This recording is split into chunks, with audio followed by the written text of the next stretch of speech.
Assalamualaikum warahmatullahi wabarakatuh. Assalamualaikum warahmatullahi wabarakatuh. Bismillahirrahmanirrahim. Ila hadratin nabiyil mustafa Rasulillahi sallallahu alaihi wasallam wa ala alihi wa sahbihi ajma'in. Summa ila ratijam bi'a ibn salin alaihi wassalatu wassalamu ya ibn salihin wa jami'il mu'minin wal mu'minat wal muslimin wal muslimat al ahya'i minhum wal amwat wa ila hadrati walidaina wa ajdadina wa jaddatina wa ila arwahi masyayikhina wa asatidatina wa khususan ila hadrati salihin amin rahimahumullah ta'ala. Al-Fatihah. A'udzu billahi minasyaitonir rajim. Bismillahirrahmanirrahim. Iyyaka na'budu wa iyyaka nasta'in ihdinas siratal mustaqim.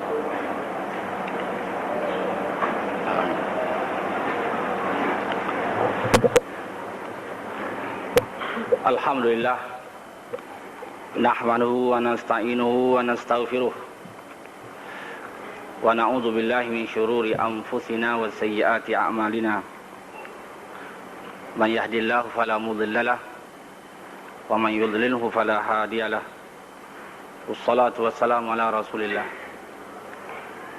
Rabbi shrah li sadri wa yassir li amri wahlul 'uqdatam min lisani yafqahu qawli. Subhanaka la ilma lana illa ma 'allamtana innaka antal alimul hakim. La haula wala quwwata illa billahil aliyyil azim. Amma ba'd. Yang mulia Saudara Pengerusi, yang berhormat Senata Datuk Nasir,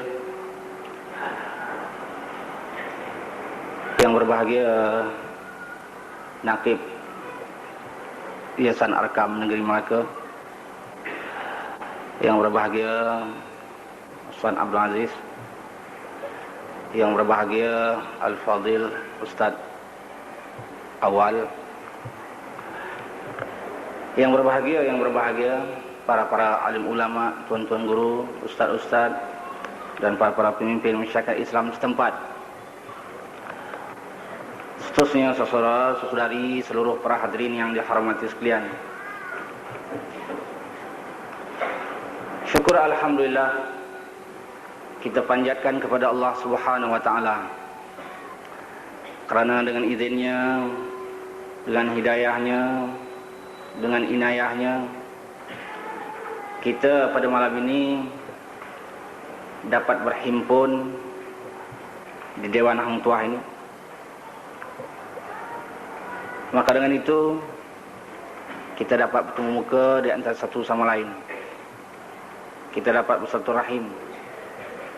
Kita dapat menjadikan rasa ukhuwah Islamiyah sama kita. Di samping itu, kita akan membuat satu ceramah yang sesuai dengan isu semasa, ceramah yang untuk memperjelas dan menerangkan kebenaran, menceritakan tentang yang hak, supaya dapat kita sama-sama meyakini yang hak, meyakini kebenaran, dan terus kita memperjuangkan kebenaran itu.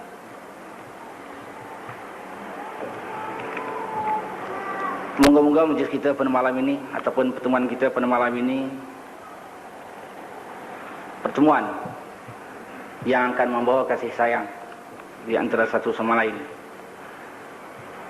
Pertemuan yang akan menjalinkan rasa ukhuwah Islamiyah di antara kita. Pertemuan yang akan membawa perpaduan.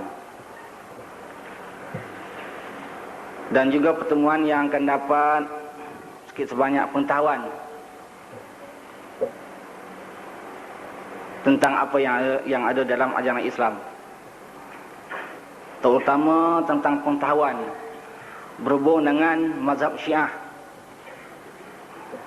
yang selama ini kita hanya tahu menyebut namanya saja.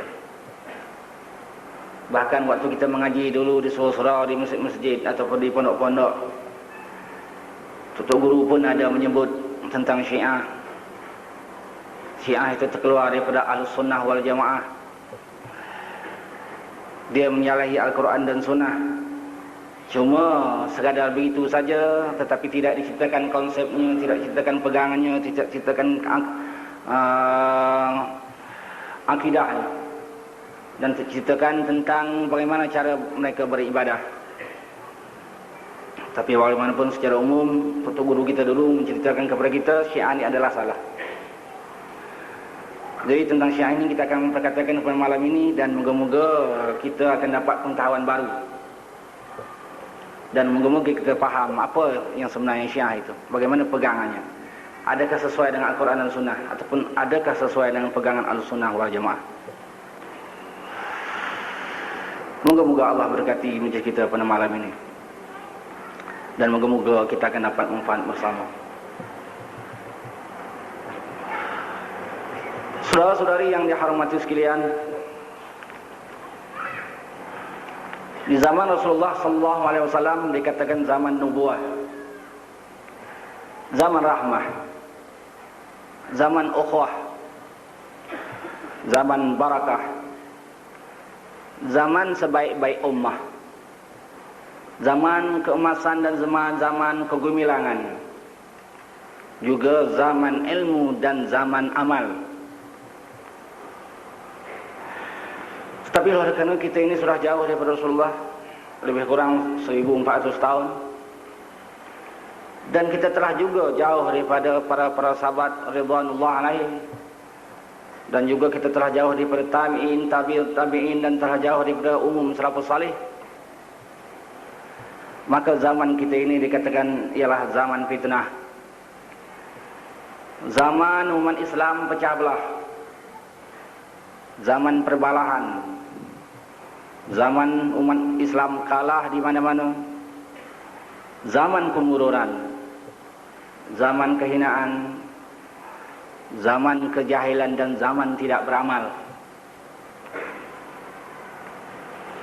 Saudara-saudari yang dihormati sekalian, mengapa dikatakan di zaman Rasulullah itu zaman nubuwah, zaman rahmah, zaman ukhuwah, zaman sebaik-baik ummah, dan seterusnya? Sebab dikatakan demikian kerana zaman Rasulullah wahyu itu diturunkan kepada beliau, Al-Quran diturunkan kepada beliau. Beliau adalah menjadi contoh, beliau tempat rujuk, beliau tempat bertanya. Apa saja masalah, daripada sekecil-kecil masalah hingga sebesar-besar masalah, sama ada masalah furu'iyah maupun masalah usuliyah, semuanya ditanyakan kepada Rasulullah, dan Rasulullah akan memberi penjelasan sama ada berdasarkan wahyu maupun berdasarkan hadisnya ataupun sunnah Rasulullah sallallahu alaihi wasallam. Jadi kerana pada Rasulullah diturunkan wahyu, Rasulullah itu tempat rujuk, tempat bertanya. Bahkan Rasulullah terus secara langsung memimpin ummah. Maka Rasulullah merupakan contoh. Laqad kana lakum fi Rasulillahi uswatun hasanah. Sesungguhnya kamu pada Rasulullah itu adalah ikutan yang amat baik. Jadi sebab itu di zaman Rasulullah tidak ada timbul ikhtilaf, tidak ada timbul perbalahan, dan tidak ada timbul salah faham, walau dalam segi apa sekalipun, sama dalam segi furu'iyah maupun segi usuliyah. Kenapa? Kalau ada pecanggahan, kalau ada salah faham, kalau ada benda yang tidak ada faham, maka para sahabat ataupun umat Islam yang sezaman Rasulullah terus rujuk kepada Rasulullah, terus bertanya kepada Rasulullah, dan Rasulullah mau penjelasan sama ada melalui wahyu maupun melalui hadis. Selesai masalah.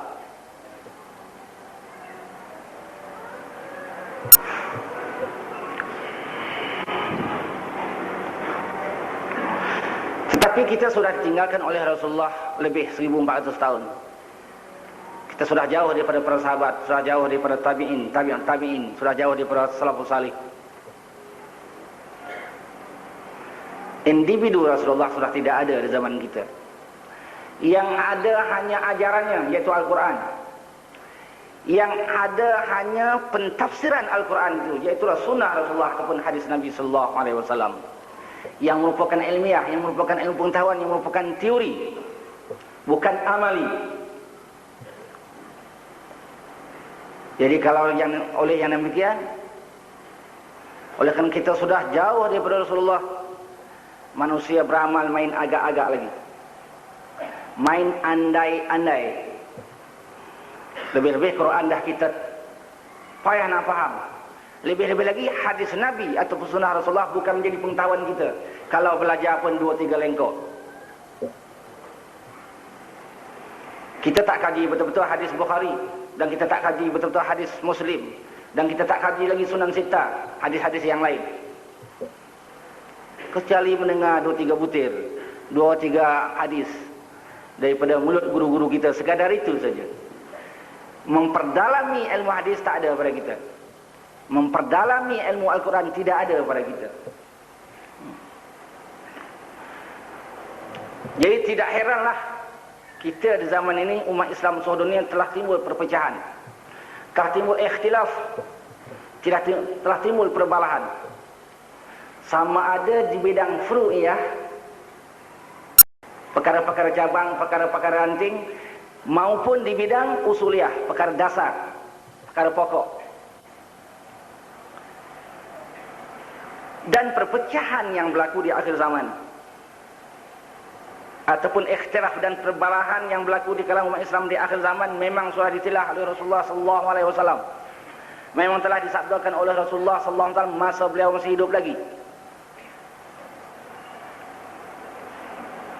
Jadi Rasulullah pernah menceritakan waktu beliau masih hidup lagi, di akhir zaman nanti akan ada timbul 2 bentuk perpecahan ataupun 2 bentuk ikhtilaf. Ikhtilaf yang pertama seperti mana sabdanya, ikhtilafu ummati rahmatun, bersisih pahamnya umat aku itu adalah rahmat. Di dalam sabdanya yang lain yang berbunyi, al-qamuqal, man ijtahada fa asaba falahu ajrani wa man ijtahada fa akhta'a falahu ajrun wahid. Barang siapa yang berijtihad maka benar ijtihadnya, maka dia dapat 2 pahala. Tetapi barang siapa berijtihad kemudian salah ijtihadnya, tetap dapat 1 pahala. Ikhtilaf yang pertama ini ikhtilaf yang ada hubungan dengan furu'iyah, cabang-cabang yang ada dalam ajaran Islam, ranting-ranting yang ada dalam ajaran Islam yang memang dibolehkan oleh Rasulullah, memang dibolehkan oleh Allah, memang dibenarkan oleh ajaran Islam, sebab dia membawa rahmah, dia membuat kemudahan kepada umat Islam. Bila tentang furu'iyah banyak pendapat, dalam satu masalah ada 2-3 pendapat, maka umat Islam, orang awam macam kita ini mudah menerima mana yang kita fikir munasabah, mana yang kita fikir boleh kita fikir dan pikul dan boleh kita amalkan. Ini yang katakan rahmah, ini yang katakan kebaikan kepada umat Islam. Inilah yang menimbulkan mazhab 4. Ini yang katakan lahirnya mazhab 4, mazhabnya 4. Seperti mazhab Hanafi, mazhab Maliki, mazhab Syafi'i, mazhab Hambali. Mereka itu hakikatnya satu. Mereka itu hakikatnya satu. Mereka itu adalah hakikatnya satu. Yang dikatakan Ahlus Sunnah wal Jamaah. Mereka hanya pertelingkahkan tentang bab furu'iyah, bab cabang dan ranting-ranting yang dibenarkan, yang kata Rasulullah membuat rahmat. Ikhtilaf tentang furu'iyah ini, persisihan paham tentang furu'iyah ini, ribuan macam banyaknya.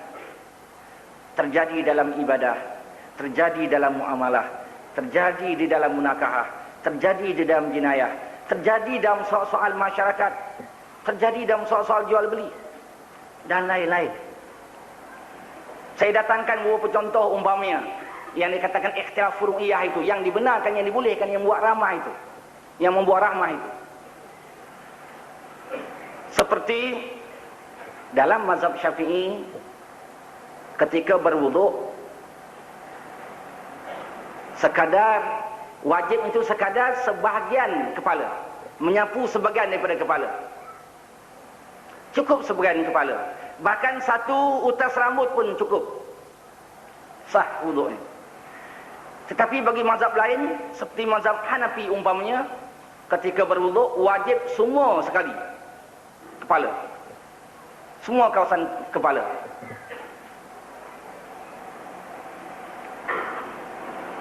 Contoh yang lain, dalam mazhab Syafi'i ketika bersemayang wajib membaca Fatihah dan bismillah salah satu daripada Fatihah. Tetapi dalam mazhab Hanafi umpamanya, bismillah tidak termasuk di dalam Fatihah. Pada mereka ketika bersemayang membaca bismillah, ketika membaca Fatihah hanya sunat saja. Tetapi dalam mazhab Syafi'i wajib. Tak baca Fatihah artinya tertinggal satu ayat dalam Fatihah. Bila tertinggal, sedangkan Fatihah itu adalah rukun, maka tak sah semayang.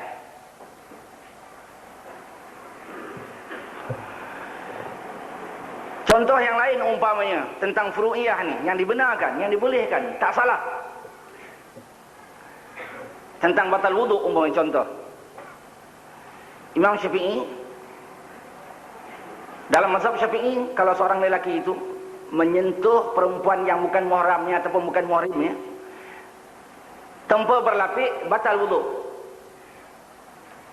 Tetapi Hanafi tidak batal wuduk walaupun tidak berlapik, asalkan jangan bersyahwat. Tapi tersentuh dengan syahwat batal. Kalau tersentuh dengan tidak ada syahwat, maka tidak batal.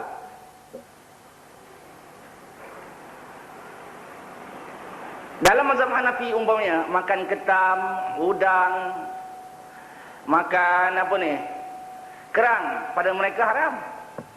Pada Syafi'i harus. Sebab itu orang Syafi'i banyak makan kerang. Boleh makan ketam. Sebahagian ketam lah, bukan semua ketam. Ada juga ketam-ketam yang diharamkan di sisi mazhab Syafi'i. Tapi Hanafi borong semua, itu semua tak boleh. Itulah contoh-contoh furu'iyah. Banyak lagi, ribuan macam.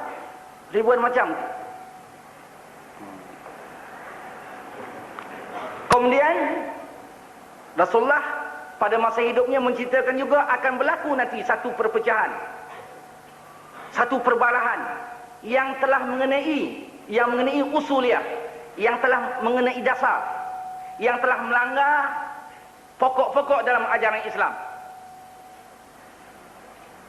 Di antara sabda Rasulullah SAW itu, "Walladzi nafsu Muhammadin biyadihi, lataftariqu ummati ala 73 firqatan, fawahidun fil jannah, wa tintani wa sab'una fin nar." Qila, "Man hum ya Rasulullah?"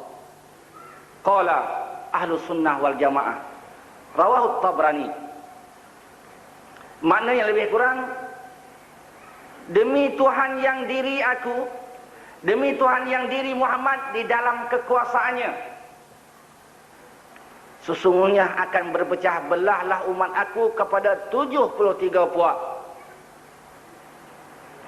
Satu puak saja masuk syurga, 72 puak terjun ke neraka.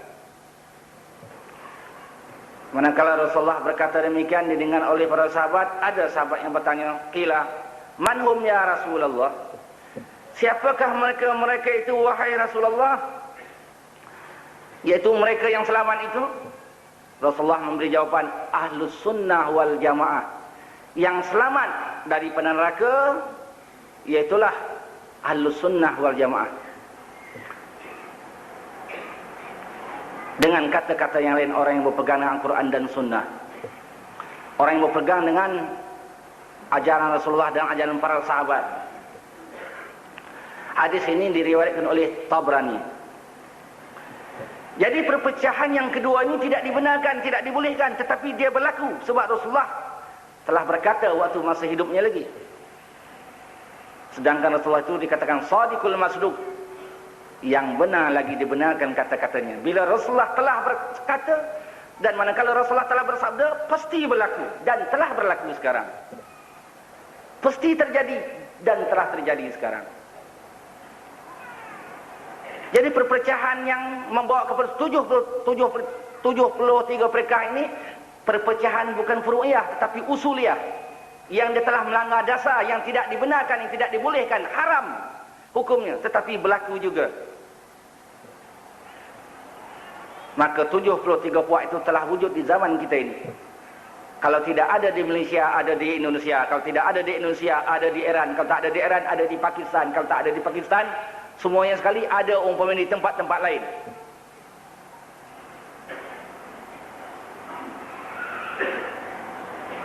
Daripada 73 tu 72 terjun ke neraka. Satu firqah, satu puak saja yang selamat ke syurga.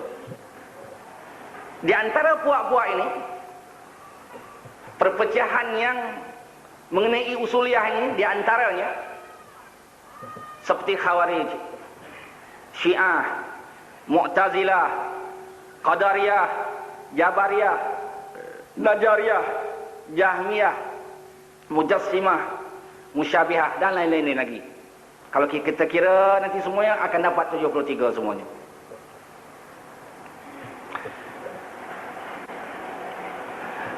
Perkara-perkara usuliyah ini, perkara-perkara yang mengenai dasar, pokok-pokok ajaran Islam ini banyak pula. Di antaranya saya petik dalam kitab Al-Farqu Bainal Firaq, karangan Al-Isfaraini. Di situ ditulis di antaranya yang pertama tentang keadilan, yang kedua tentang tauhid, yang ketiga tentang wa'ad. Itu khabar gembira. Yang keempat tentang wa'id, khabar duka cita, khabar seksa. Yang kelima mentakdirkan baik atau buruk, atau hidayah atau dhalalah sesat. Yang keenam tentang iradah. Yang ketujuh tentang ru'yah, melihat Tuhan di syurga. Yang ke-8 tentang sifat-sifat Allah. Yang ke-9 tajwir, menentukan kefasikan. Yang ke-10 tentang nubuah ataupun kenabian dan syarat-syaratnya dan lain-lain lagi, terlalu banyaklah. Ini disebut yang sebahagiannya saja. Katalah tentang keadilan Allah, mana boleh dipertengahkan. Ada orang berijtihad, oh Allah tu tak adil. Ada orang berijtihad pula, oh, wajib Allah tu adil. Mana boleh, ini tak boleh dipertengahkan. Semua orang mesti meyakini Allah itu adil, maha adil. Tentang keasaan Allah, mana boleh dipertengahkan. Ada orang berijtihad, Berijtihad, saya punya pandang, saya punya pendapat Allah tu 2 atau 3. Tak boleh. Allah adalah asal, semua orang mesti berkaitan Allah itu ada asal. Ini menjadi kekaitan hidup mati kita. Tak boleh orang katakan 2, 3 dan sebagainya. Ini tak boleh diikhtilafkan. Umpamanya tentang untung baik, untung jahat, hakikat ini datang daripada Allah. Ada orang berijtihad, yang baik saya datang daripada Allah, yang jahat tu manusia cipta. Ini tak boleh dipertengahkan. Baik dan buruk hakikatnya semuanya datang daripada Allah. Cuma sebagai beradab, yang baik kita kaitkan dengan Allah, yang jahat kita kaitkan dengan diri kita sendiri. Jangan kata Allah, nanti kita curi ayam, Allah dah suruh, Allah dah dorong, mana boleh. Kita melakukan zina, ini takdir Allah. Mana boleh, ini biadab dengan Allah.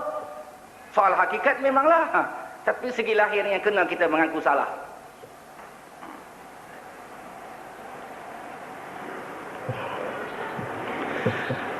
Jadi di zaman Rasulullah tidak ada pun timbul apa-apa ikhtilaf, sama ada furu'iyah maupun usuliyah. Kenapa? Rasulullah, sebagai contoh, Rasulullah ada. Orang boleh bertanya langsung dengan Rasulullah. Bila bersisih faham saja, sama ada tentang furu'iyah maupun usuliyah, tanya Rasulullah, selesai masalah. Sebab itu zaman Rasulullah tidak ada ikhtilaf, tidak ada perbalahan.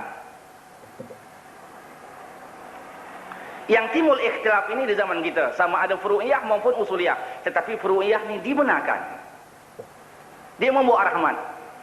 Tetapi tentang usuliyah ini tidak dibenarkan, tetapi terjadi juga. Jadi daripada 73 puak tadi, 72 masuk neraka. Yang 72 tu tak mungkin kita nak memperkatakan semua yang pada malam ini, tak mungkin. Saya nak ambil satu saja di antaranya. Itu tentang Syiah. Mengapa saya pilih Syiah, tak pilih Khawarij, tak pilih Mu'tazilah? Kenapa? Sudah ada sebagian yang dulu dikatakan mereka Ahlus Sunnah wal Jamaah, tetapi telah memperjuangkan Syiah. Di sini barangkali gemanya tidak terasa, tapi kami Kuala Lumpur sangat terasa gemanya.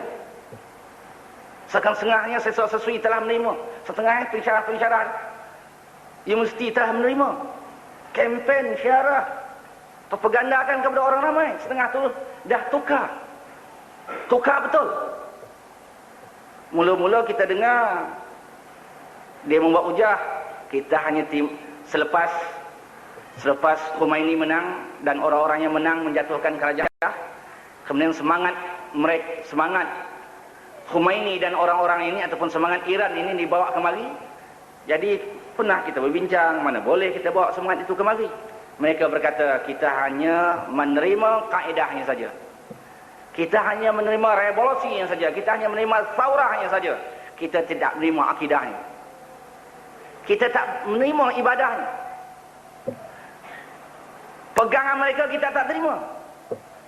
Kita pun payah juga nak membahas. Tak apalah, kita boleh tolak ansur. Tetapi rupanya di dalam Syiah ini dia ada konsep taqiyah. Taqiyah ini buat elak, menyurutkan keyakinan. Bila mereka lemah, mereka boleh berpura-pura dengan musuh-musuhnya. Dan mereka boleh beramal macam musuh-musuhnya beramal. Dia menyurutkan keyakinan. Tetapi manakala mereka ada memiliki kekuatan, mereka akan jelaskan bagaimana keyakinan mereka. Dan mereka terus akan memperjuangkan keyakinan mereka dengan terus terang. Sebab itu peringkat awal mereka berkata, kita hanya terima revolusinya saja. Kita terima saurahnya saja. Kita tak terima akidahnya. Kita tidak terima konsep ibadahnya. Tetapi manakala sebahagian di kalangan Ahlussunnah wal Jamaah dulu, yang sekarang telah menerima semangat Iran tadi, bersyarah ke sana, bersyarah kemari, saran sana, saran sini, ceramah sana, ceramah kata-kata, banyak orang yang mengangguk, banyak orang yang mau menerima. Tak ada pun alim ulama Ahlussunnah wal Jamaah yang mencabar dan membuat sanggahan. Yang dulu belum datang semangat Syiah, masing-masing mengatakan kita adalah Ahlussunnah wal Jamaah, kita hanya berpegang dengan Ahlussunnah wal Jamaah saja. Syiah ini salah, dia itu tertolak, dia masuk neraka. Kata tok guru kita, bila sampai Syiah ke depan muka kita, ke masyarakat kita, bongkam mulut-mulut mereka. Bukan saya bongkam, bahkan setengah mereka telah tukar kepada semangat mereka.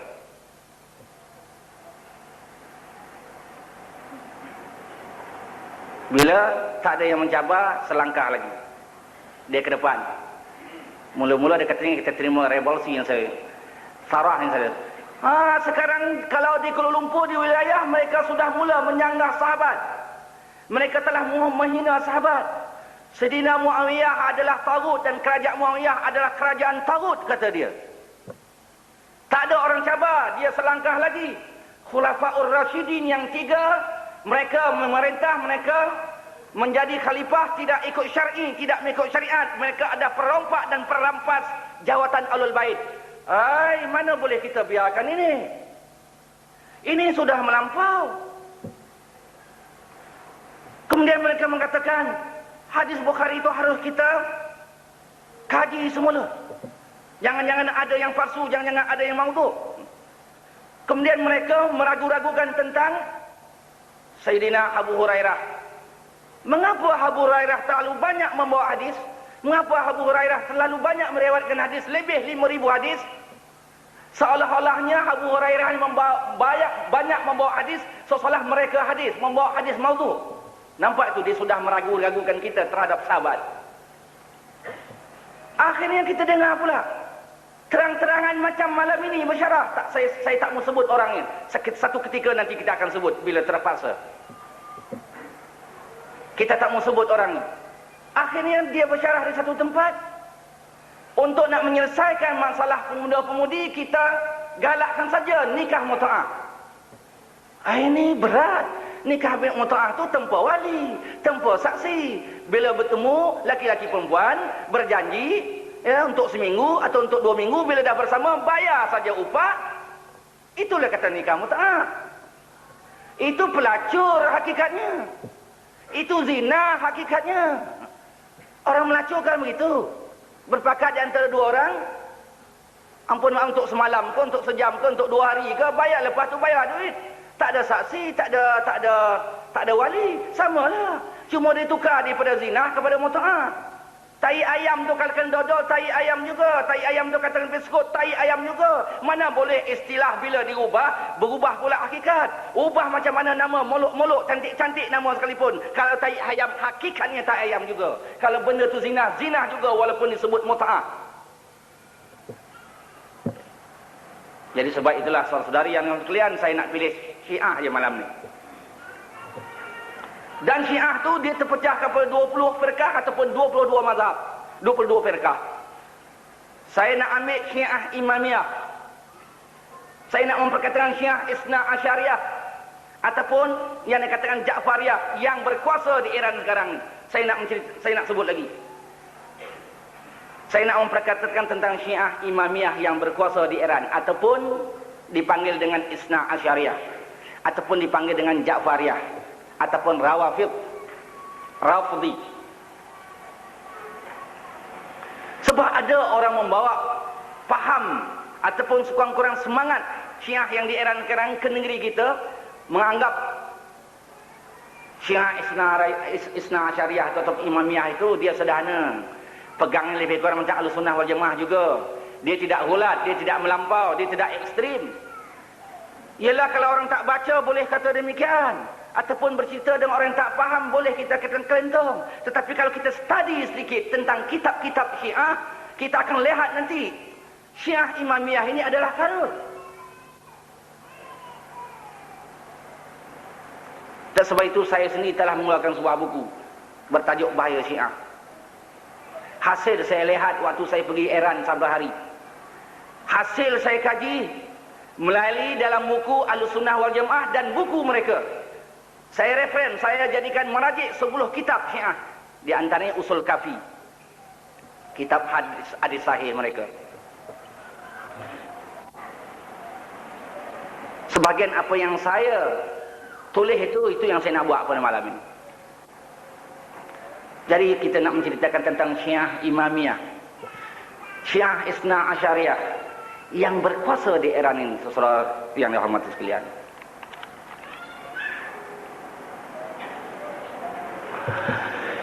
Yang pertama kita nak mengatakan bagaimana pegangan dan pandangan Syiah Imamiyah terhadap Al-Quranul Karim.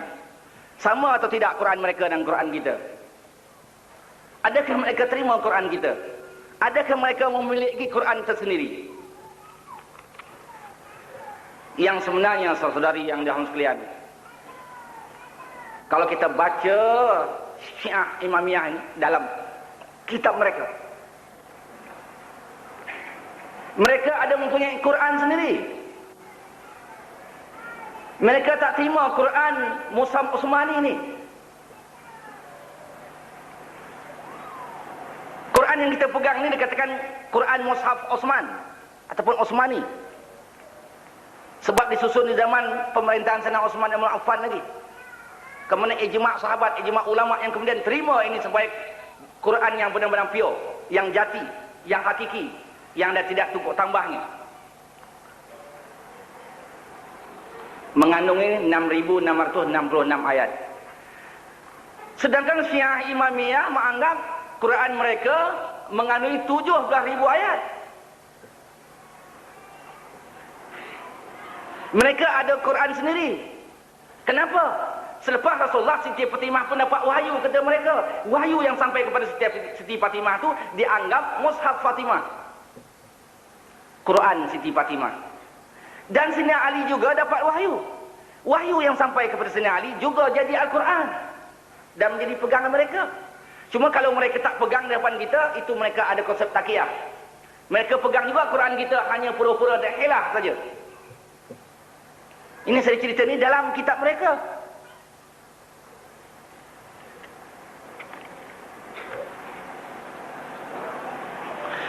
Untuk membenarkan apa yang saya perkatakan ni, saudara-saudari yang dihormati sekalian, mari kita baca hujah daripada kitab mereka. Di antaranya kitab yang bernama Usulul Kafi, hadis sahih mereka, yang disusun oleh Kulaini. Cuba saya petik 2-3 hadis yang mereka anggap hadis yang kita temui di dalam Usul Kafi oleh Al-Kulaini. Usul Kafi ini Sebuah kitab hadis yang muktabar, yang sahih pada mereka, diterima oleh semua mereka Syiah. Saya nak baca bagaimana pandang mereka terhadap Al-Quran mengikut hadis-hadis mereka sendiri. Dari kitab Usulul Kafi oleh Al-Qulaini halaman 57, ciptaan tahun 1278 di Iran. Di halaman 238, ciptaan tahun 1381. Nas itu ialah berikut. Saya nak bacakan kali dalam bahasa Arab ni. An Abi Basir qala dakhaltu ala Abi Abdullah ila an qala Abu Abdullah ila an qala Abu Abdullah hai Ja'farun as-Sadiq wa inna indana la mashafu Fatimah alaiha salam. Qala qultu wa ma mushafu Fatimah? Qala mashafu fi mislu Qur'anikum hadza thalath marrat.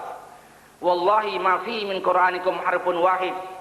Artinya dari Abi Basir, beliau telah berkata, saya telah datang menghadap Abi Abdullah, sehingga Abu Abdullah yaitu Imam Ja'far As-Sadiq pun berkata, dan sesungguhnya kita ada mempunyai mushaf Al-Quran Sayyidatina Fatimah alaihi salam. Maka Abi Basir pun bertanya, bagaimana bentuk mushaf Sayyidah Siti Fatimah itu? Maka Abu Abdullah yaitu Ja'far As-Sadiq pun menjawab, ia adalah sebuah mushaf yang 3 kali ganda besarnya dari Al-Quran yang ada dalam tangan kamu sekalian, Quran Mushaf Utsmani. Dan demi Allah, dalam mushaf Sayyidatina Fatimah itu tiada satu huruf atau perkataan pun yang serupa dengan Al-Quran kamu sekalian. Mana Quran yang kita pegang tak sama. Nampak tu? Siapa kata? Bukan kita kata, bukan Ahlussunnah wal Jamaah kata. Kata mereka dalam kitab mereka, dalam hadis mereka, dalam Usulul Kafi mereka yang disusun oleh Al-Qulaini.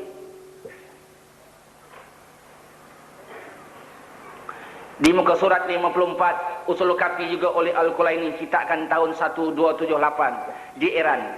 Dan muka surat 228 ciptaan tahun 1381 Hijrah. Nasnya begini.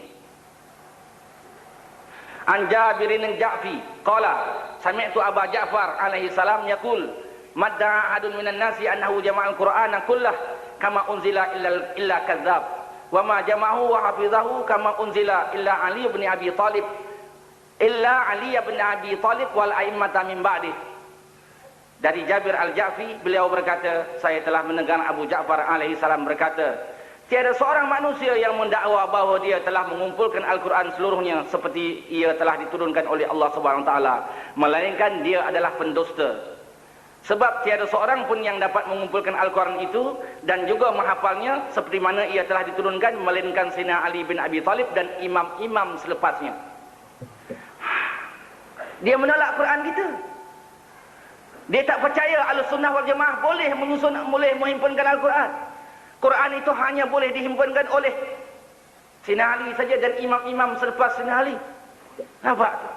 Ini bukan kita kata, mereka berkata, tapi mereka tidak akan ceritakan sebab mereka ada konsep taqiyah. Tetapi kalau mereka dah kuat besok, insya-Allah dia akan istiharkan.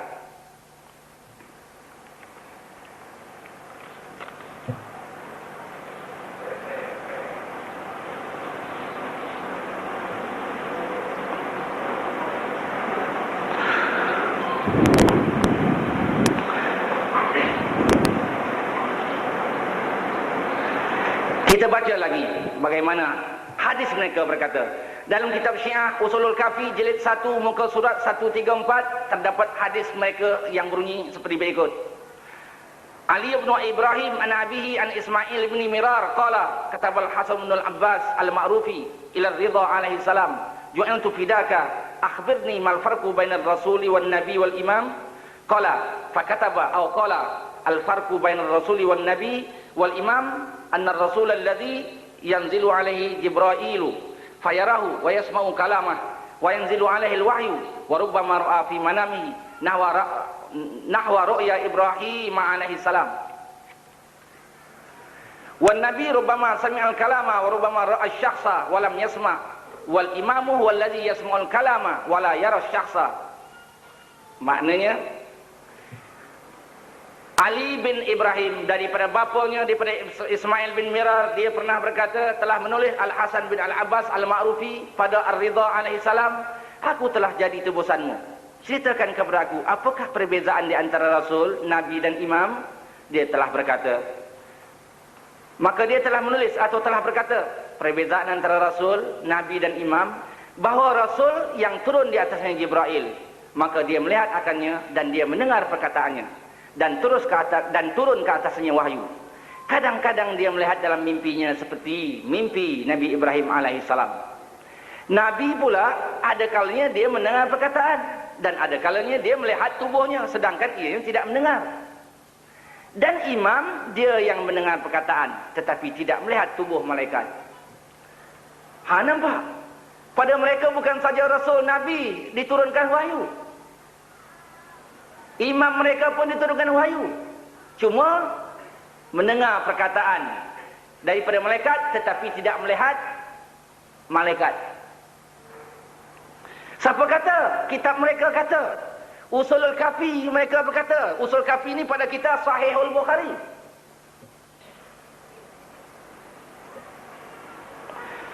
Telah meriwayatkan satu jemaah daripada mazhab Imamiyah, daripada imam-imam mereka, kata mereka Al-Quran yang diturunkan telah berlaku perubahan. Mereka menuduh Quran ini sudah berlaku perubahan. Ini saya terjemahkan saja. Tentang kelimahnya dari tempat yang sebenar, bahkan telah gugur setengah daripada surah. Dan tertibnya juga tidak mengikut adat, kerana adatnya telah diubah dari asal. Dalam kitab Syiah Al-Kafi diterangkan bahawa Al-Quran yang sebenarnya adalah dari imam yang maksum, bukan daripada Rasulullah dan bukan daripada sahabat yang menyusun. Kandungan Al-Quran yang sebenar katanya ialah 17,000 ayat, bukan 6,666 ayat. Daripada ayat-ayat itu 1/3 daripadanya adalah seperti yang terdapat dalam Al-Quran musuh, iaitu dalam Quran Al-Sunnah wal Jamaah Mushaf Utsmani. 1/3 lagi ada pada orang Syiah. Kenyataan ini ada dinaskan dalam kitab hadis Syiah Usulul Kafi jilid 2, muka surat 459 dan muka surat 463. Kitab itu ada pada saya. Kalau saudara-saudari tak yakin, jumpa saya nanti di Kuala Lumpur. Saya nak tunjukkan kitab tu.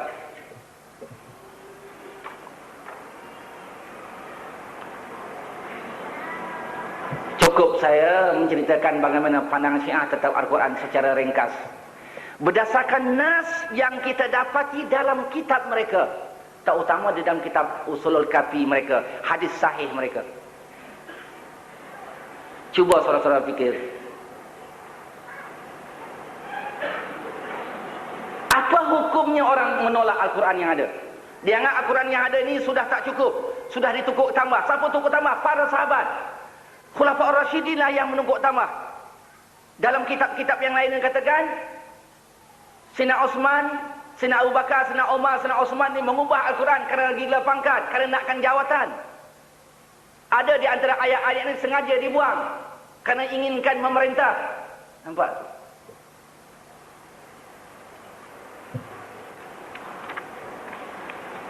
Jadi jelas mereka menolak Al-Quran Mushaf Utsmani, Quran yang telah ijma' ulama Ahlussunnah wal Jamaah menerima. Mereka ada mempunyai Quran mereka sendiri.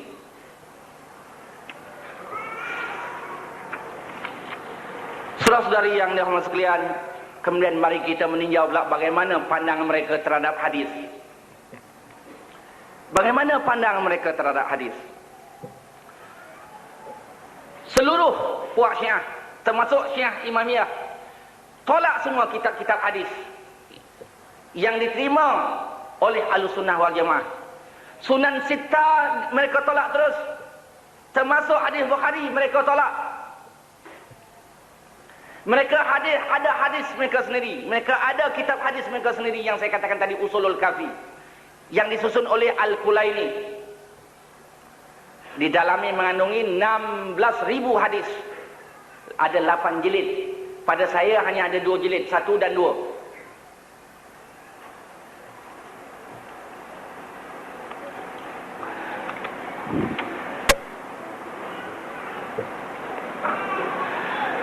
Mengikut pegangan Ahlussunnah wal Jamaah, untuk menerima hadis ataupun untuk menentukan itu hadis, mengikut jumhur ulama muslimin secara umum telah sepakat tentang 2 cara untuk mengenali hadis. Yang pertama, memeriksa sandarannya ataupun sanadnya. Perawi-perawi hadis mestilah dari orang yang boleh dipercayai keadilannya. Hadis yang putus sanadnya ditolak ataupun tertolak. Yang kedua, memeriksa matanya. Kenapa? Tujuan hadis adalah untuk mentafsirkan Al-Quran. Kalau berlaku percanggahan, hadis itu adalah tertolak. Atau kalau ada yang lebih kuat sanadnya, maka tertolaklah yang lemah sanadnya. Berdasarkan kaedah ini, maka ulama hadis telah ijma' bahawa kitab hadis yang paling dipercayai kesahihannya ialah Sahih Bukhari, kemudian Sahih Muslim, dan kemudian diikuti oleh kitab-kitab lain macam Tirmizi dan lain-lain lagi. Keenam-enam kitab hadis yang dimiliki, yang diterima oleh Ahlussunnah wal Jamaah, semua ditolak oleh Syiah. Semua golongan Syiah tolak, termasuk Syiah Imamiyah. Bagaimana penerimaan hadis dari Syiah? Macam mana yang dikatakan hadis oleh Syiah Imamiyah? Yang pertama, hadis hanya diriwayatkan oleh Ahlul Bait yang mereka terima. Hadis yang diriwayatkan oleh Ahlul Bait yang mereka terima saja mereka terima sebagai hadis. Seperti Sayyidina Ali yang diriwayatkan oleh Hasan, oleh Sayyidina Husain dan lain-lain. Kalau Siti Aisyah yang meriwayatkan, mereka tolak. Kalau Siti Hafsah yang meriwayatkan, mereka tolak. Kalau Siti Zainab yang meriwayatkan, mereka tolak. Mereka tak anggap itu Ahlul Bait. Bukan saya tak dianggap isi-isi rasa Ahlul Bait, bahkan fasik, bahkan mereka kafir. Nampak? Yang kedua, sandaran hadis mereka betul kepada imam-imam mereka, tidak terus kepada Rasulullah. Setiap ucapan imam mereka hadis, setiap ucapan imam mereka jadikan hadis. Sebab pada mereka, imam-imam mereka dapat wahyu. Sebab itu setiap ucapan imam itu di hadis. Pada kita Ahlussunnah wal Jamaah, hadis itu aqwal Rasulullah, ikrar Rasulullah, dan af'al Rasulullah sallallahu alaihi wasallam. Perkataan Rasulullah, sikap Rasulullah, dan perbuatan Rasulullah. Dari sahabat bukan hadis, itu dikatakan athar. Dari tabi'in tidak dikatakan hadis. Dari tabi'un tabi'in bukan dikatakan hadis. Daripada ulama-ulama tidak dikatakan hadis. Ucapan khulafa rasyidin tidak dikatakan hadis. Yang hanya datang daripada Rasulullah saja yang dikatakan hadis. Tetapi Syiah menganggap daripada imam-imam mereka, ucapan imam mereka juga dianggap hadis. Oi, beratlah macam tu. Kalau kita juga macam mereka, setiap imam mereka, setiap pimpin mereka berucap dianggap hadis, oi, lebih banyaklah kitab hadis kita. Tapi kita tidak demikian.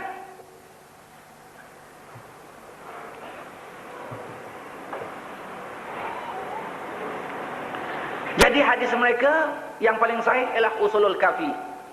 Disusun oleh Qulaini, di dalamnya mengandungi 16,000 hadis. Setelah saya peksa, kebanyakannya perkataan imam-imam mereka, perkataan imam-imam sikit saja daripada Rasulullah, terlalu sikit. Dan mereka tidak menerima riwayat daripada para sahabat. Mengapa? Mereka menganggap selepas wafat Rasulullah, hampir semua para sahabat termasuk khulafa rasyidin murtad. Kecuali setengah riwayat mereka mengatakan 4 orang atau 5 orang atau 7 orang saja yang tak murtad. Di antaranya Muqdad, di antaranya Salman Al-Farisi. Siapa kata? Bukan kita kata, dalam kitab mereka berkata. Dalam kitab Ahlussunnah pun berkata juga, tapi kita tak nak memapamaykan sangat sebab mereka akan berkata itu Ahlussunnah wal Jamaah punya pendapat, memanglah dia menentang Syiah, tetapi kalau didapati dalam kitab mereka, apa mereka nak kata? Ini akidah saudara-saudari, bukan boleh main-main.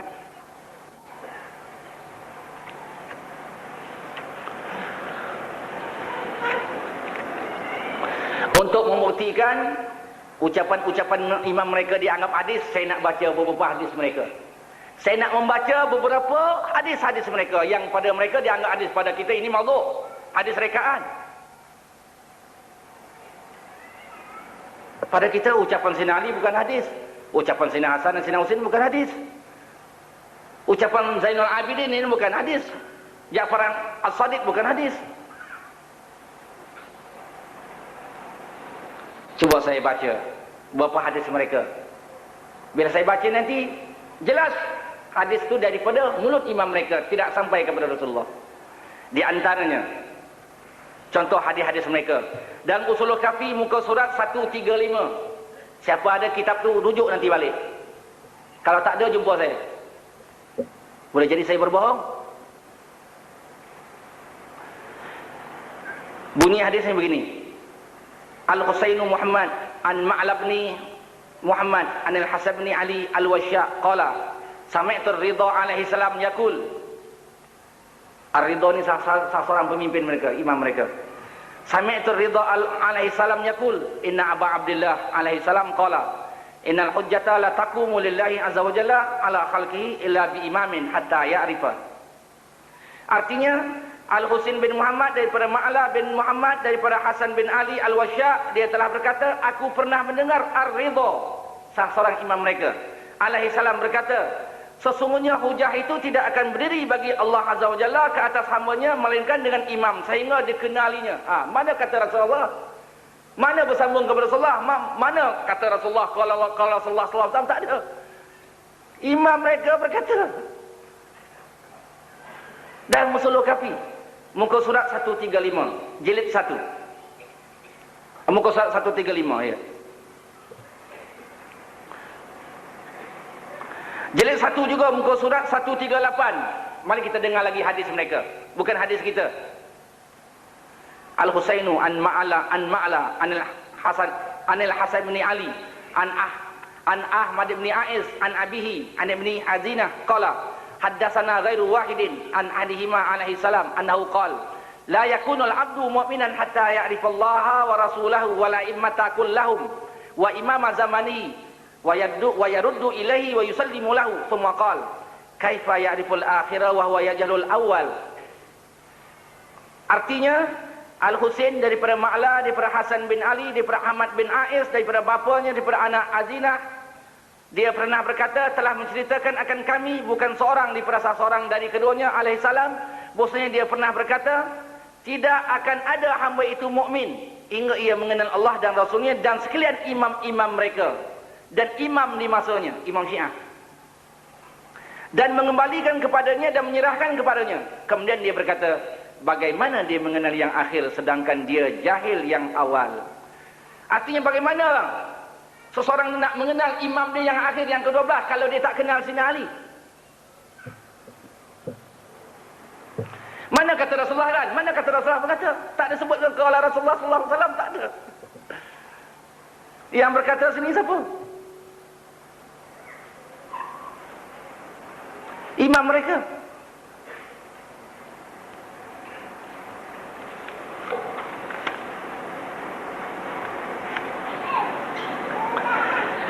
Cuba kita baca lagi, biar dapat kita jelas betul bagaimana mereka menganggap hadis sedangkan pada kita itu bukan hadis. Hadis rekaan, maudhu' namanya. Dalam Usul Kafi juga jilid 1 muka surat 139. Hadis itu berbunyi anhu an Ahmad bin Muhammad an Al-Hasan bin Mahbub an Amr bin Abil Miqdam an Jabir qala sami'tu Aba Ja'far alaihi salam yaqul inna ma ya'rifullaha azza wa jalla wa ya'buduhu man arifallaha wa arifa imamahu minna ahlal baiti wa man la ya'rifullaha azza wa jalla wa la ya'riful imama ahlal baiti fa inna ma ya'rifu wa ya'budu ghairallahi hakadha wallahi dhalala. Artinya daripadanya, dari Ahmad bin Muhammad, daripada Al-Hasan bin Muhammad bin Mahbub, daripada Amru bin Abi Al-Miqdam, daripada Jabir, dia pernah berkata, aku pernah mendengar Abu Ja'far alaihi salam. Abu Ja'far ni salah seorang imam mereka. Nampak? Bukan aku dengar Rasulullah berkata. Nampak? Aku pernah mendengar Abu Ja'far alaihi salam berkata, sesungguhnya mendengar Abu Ja'far alaihi salam, ia berkata, sesungguhnya yang mengenal Allah Azza wa Jalla dan menjemahnya ialah siapa yang mengenal Allah dan mengenal imamnya daripada golongan kami, iaitu Ahlul Bait. Dan siapa yang tidak mengenal Allah Azza wa Jalla dan tidak mengenal imam, iaitu Ahlul Bait, sesungguhnya dia menyembah selain daripada Allah. Begitulah demi Allah adalah sesat. Kita ni dianggap sesat sebab kita tak akui imam mereka dan tak kenal imam mereka. Sesat.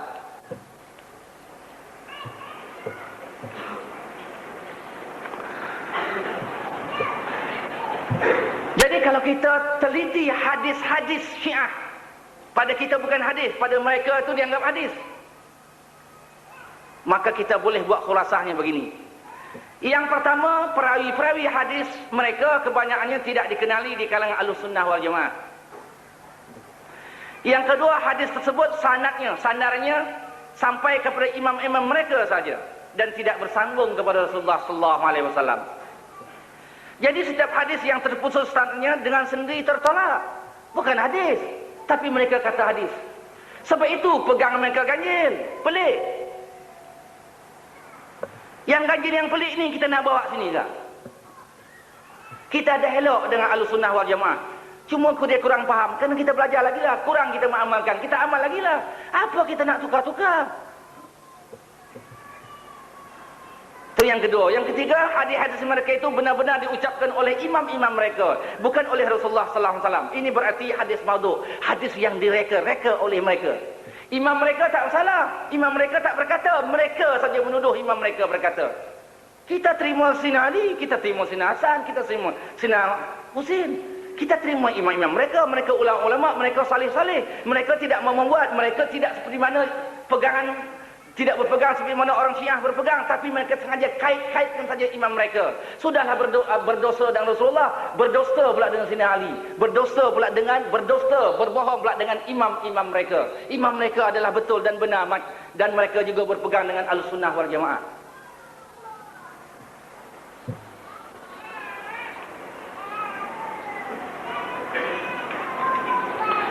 Jadi kalau begitu, apakah mudah kita nak beri simpati kepada mereka?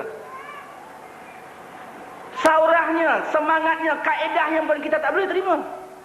Kalau orang kata, tak usah kita terima akidah, tak usah terima tentang konsepnya, tak usah terima kita tentang ibadahnya. Kita ambil kaedah dia berjuang sebab dia dah berjaya. Kita ambil semangat saya dah berjaya.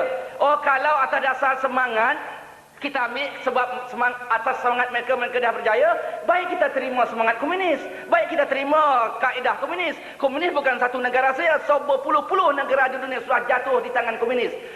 Iran baru sebuah saja, Syiah baru sebuah saja, itu pun tak berapa lama umurnya belum tahu. Tak 2-3 hari besok tumbang. Kaedah komunis, mereka berjuang secara komunis, orang komunis berjuang secara komunis, berapa puluh negara sudah jatuh. Tak salah berfaham dengan komunis. Tak salah ikut kaedah komunis, tak salah ikut keyakinan komunis. Ikut saja revolusi komunis. Kalau nak ikut main logik. Komunis kaedah dia sudah banyak berjaya, banyak negeri yang jatuh pada tangan mereka. Inilah kalau kita sudah terlalu gerah nak berkuasa itu tadi. Terlalu gerah nak dapat kerusi. Terlalu gerah nak pegang power. Tak kira lah boleh dapat power apa saja kita sorong kepada orang ramai. Busuk tak kira. Pokoknya dapat power. Tak juga dapat power.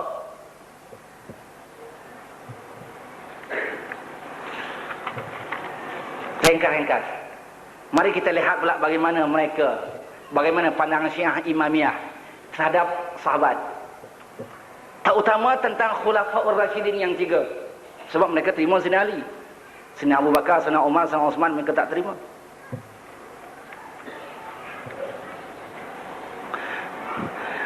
Kalau kita baca dalam kitab mereka, termasuk dalam hadis-hadis mereka,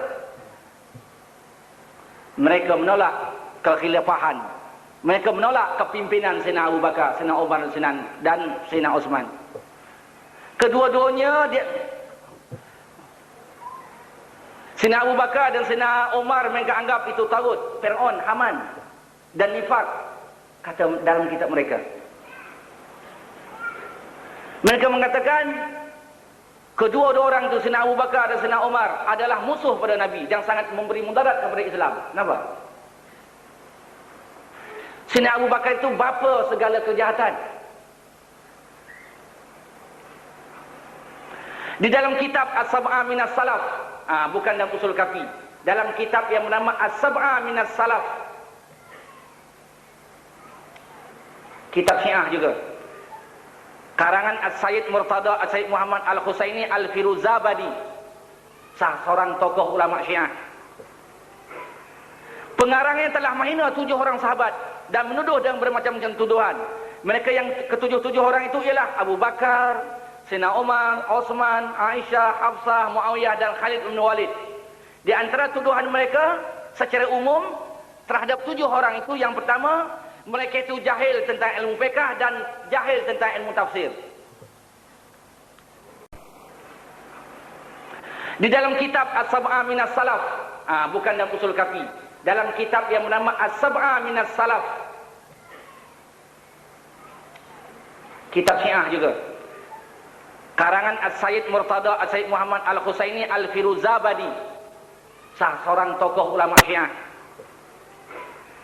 Pengarangnya telah menghina 7 orang sahabat dan menuduh dengan bermacam-macam tuduhan.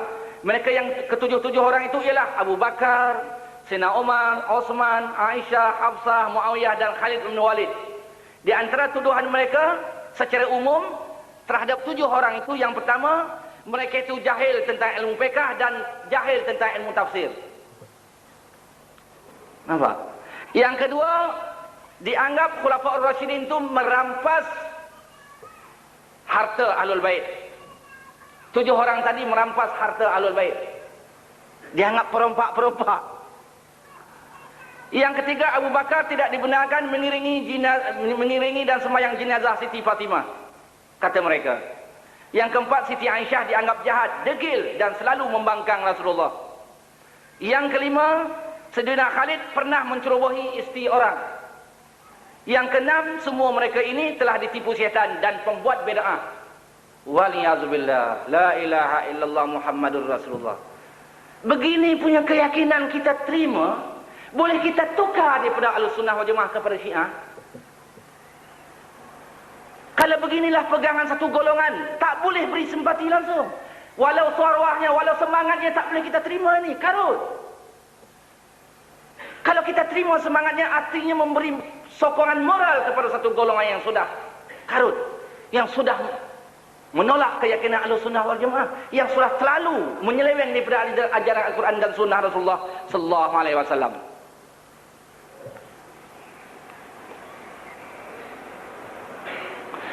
Di muka surat 33 dalam kitab As-Sab'a Minas Salaf, karangan orang Syiah, di muka surat 33 dituliskan, setelah Rasulullah SAW wafat, para sahabat semuanya telah kufur semuanya, kecuali 5 orang saja yang tidak murtad.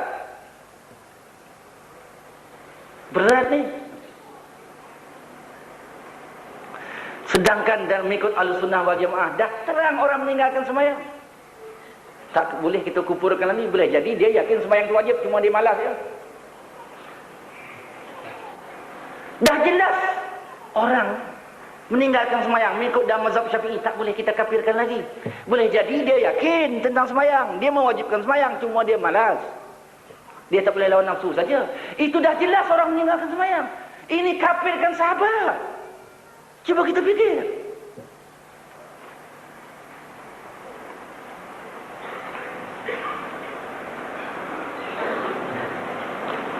Dalam kitab Al-Wafi, kitab mereka juga, mazhab Imamiyah meriwayatkan umum para sahabat telah mengungkai janji mereka dan mereka telah murtad selepas Rasulullah SAW wafat.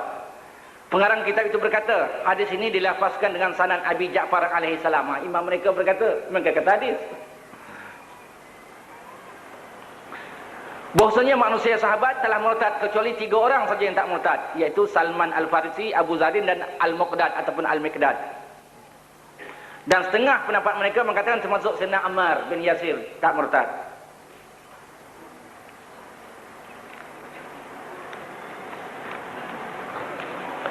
Cukup saya membawa 2-3 dalil mereka yang mereka menuduh sahabat bukan-bukan, tuduh fasik, melaknat sahabat, tuduh kafir, tuduh murtad, merampas harta Ahlul Bait, jadi perompak, merosakkan isi orang. Apa berat itu? Padahal kalau kita tengok hadis sunnah Rasulullah SAW, sama ada secara umum maupun secara khusus memuji Rasulullah, memuji para sahabat. Secara umum umpamanya Rasulullah bagaimana memuji sahabat.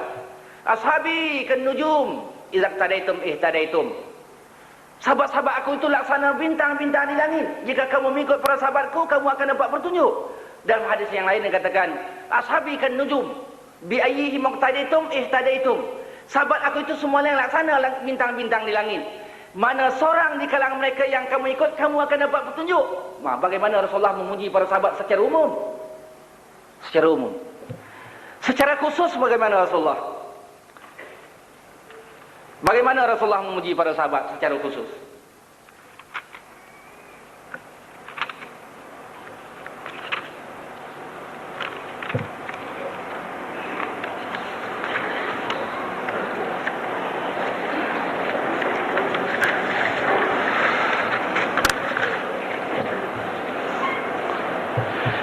Satu hadis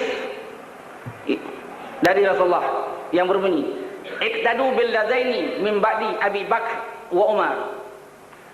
Rawahu Ahmad wa Tirmizi wa Ibnu Majah. Artinya, hendaklah kamu mengikut yang dua orang sesudah aku, yaitu Abu Bakar dan Umar. Kenapa? Rasulullah pernah menganjurkan ikut Sayyidina Abu Bakar dan Sayyidina Umar selepas beliau wafat. Ini secara khusus. Datang Syiah tolak. Dia anggap kafir, murtad, jahat, perampas, perampok. Dahsyat.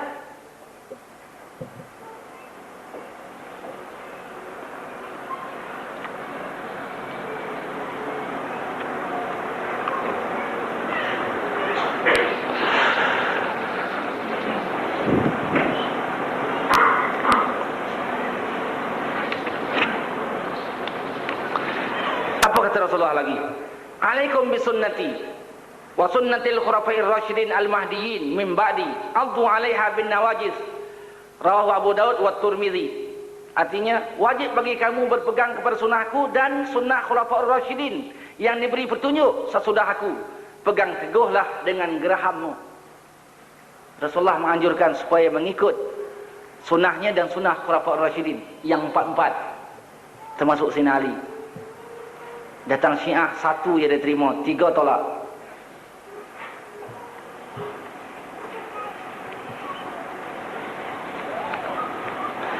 Oh, kalau kita tengok dalam Quran, Allah Subhanahu Wa Taala banyak memuji sahabat di dalam Quran.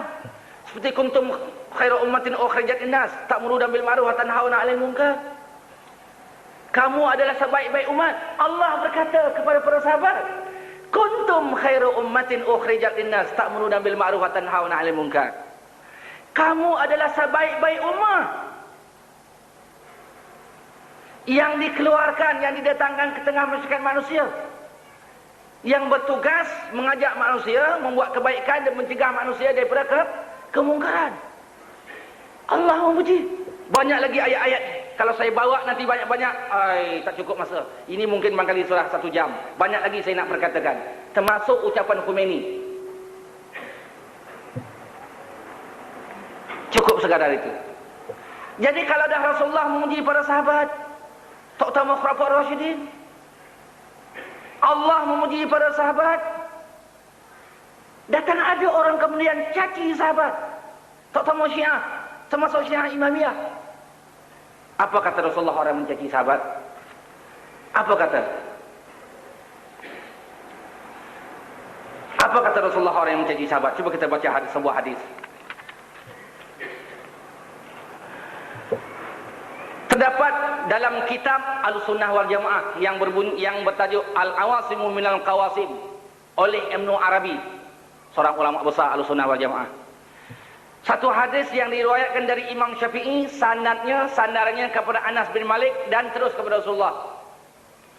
Sabda Rasulullah sallallahu alaihi wasallam, "Innallaha ikhtarani wa ikhtara ashabi faja'alahum ashari wa ja'alahum ansari wa innahu sayaji'u fi akhiriz zaman qauman yantakisunahum ala fala tunakihuhum ala fala tunkihuhum ala fala tunkihu ilaihim ala fala tusallu ma'hum ala fala tusallu alaihim halatil la'nah."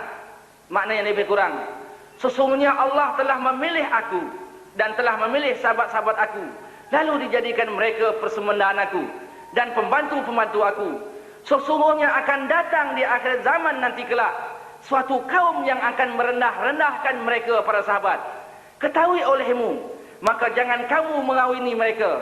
Ketahui olehmu bahawa jangan kamu berkahwin kepada mereka. Ketahui olehmu, jangan kamu semayang bersama mereka. Jangan kamu semayang ke atas mereka. Ketahui olehmu, wajib atas mereka menerima lanat dari Allah. Jadi Rasulullah memberitahu, siapa merendah-rendahkan darjat sahabat, siapa menghinakan sahabat, dia dilaknat. Tak boleh nikah kahwin dengan mereka, tak boleh bersemayang dengan mereka. Tak boleh bersama-sama bersama mereka. Tak boleh bersemedaan dengan mereka. Nampak? Di antara yang menuduh sahabat, yang menghina sahabat, yang menjatuhkan antara sahabat, Syiah Imamiyah. Yang setengah Ahlussunnah wal Jamaah sudah mula gairah menerima hari ini.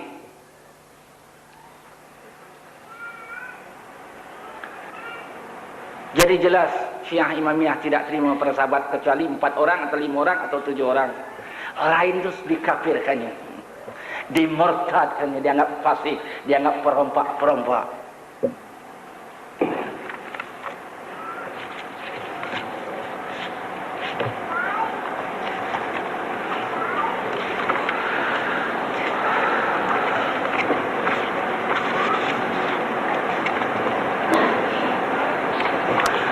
Kemudian saudara-saudari yang dirahmati sekalian, tentang Ahlul Bait pula.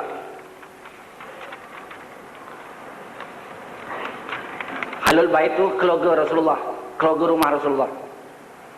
Mengikut Ahlussunnah wal Jamaah, bila katakan keluarga rumah tu macam kita lah.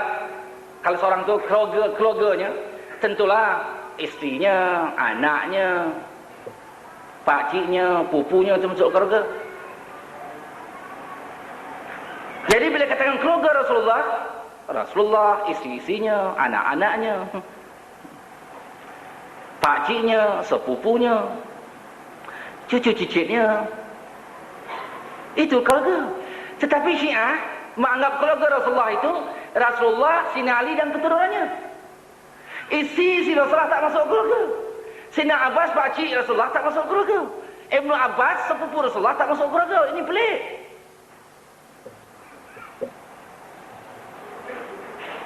Bukan saja mereka tidak mengakui isi-isi Rasulullah itu sebagai keluarga Rasulullah, mereka kafirkan isi-isi Rasulullah.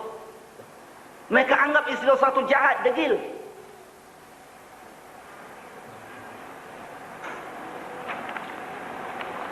Jadi pandangan keluarga pun tidak sama. Ahlussunnah wal Jamaah memandang keluarga Rasulullah itu lain, mereka memandang lain. Kita selain daripada menerima Sayyidina Ali, Siti Fatimah dan keluarga keturunannya, anak cucu cicitnya, hingga di belakang, kita terima juga Sayyidina Abbas, pakcik Rasulullah sebagai keluarga Rasulullah. Ibnu Abbas, sepupu Rasulullah, kita terima juga sebagai keluarganya. Tapi Syiah hanya menerima Siti Fatimah dan keturunannya saja, ataupun Sayyidina Ali dan keturunannya saja. Keluarga. Isteri Rasulullah tak termasuk keluarga. Selain daripada itu, kita nak mengatakan nikah mut'ah. Sudah ijma' ulama Ahlussunnah wal Jamaah, nikah mut'ah ini tak ada dalam Islam.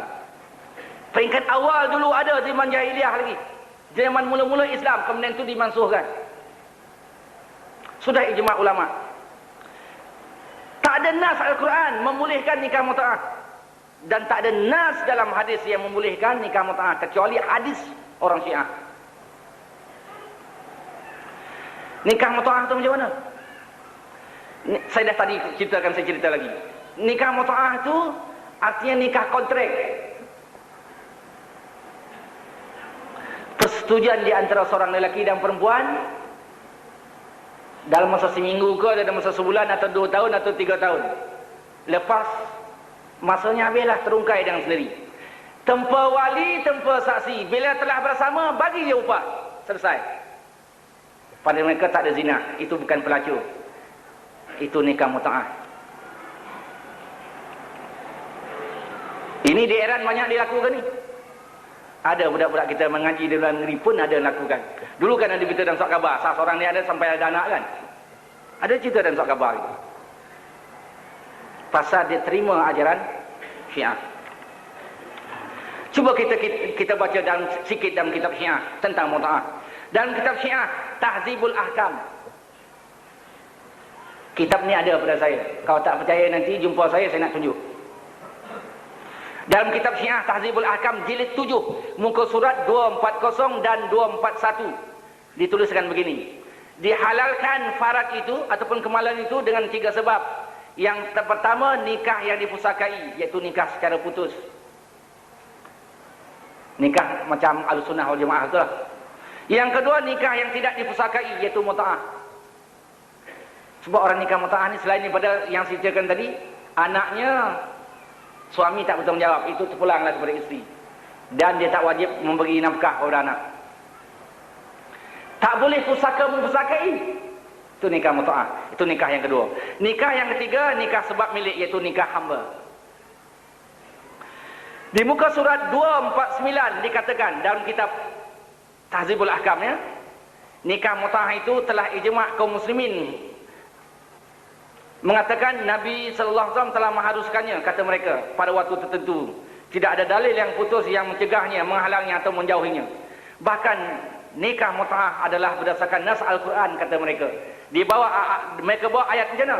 Famastamta'tum bihi minhunna fa'atuhunna ujurahunna faridah. Ini ayat ini mereka bawa. Maknanya, maka jika kamu telah berseronok dengannya daripada mereka itu, maka beri sajalah mereka itu upahnya. Ini Allah menceritakan nikah secara sah. Setelah ada saksi, setelah ada walinya, setelah ada ijab terkabulnya, kenalah bayar mas kahwin. Itu artinya ada huraian lagi di dalam hadis. Dia buat hujah ini membolehkan, kata dia. Inilah hujah Quran katakan membolehkan nikah mut'ah.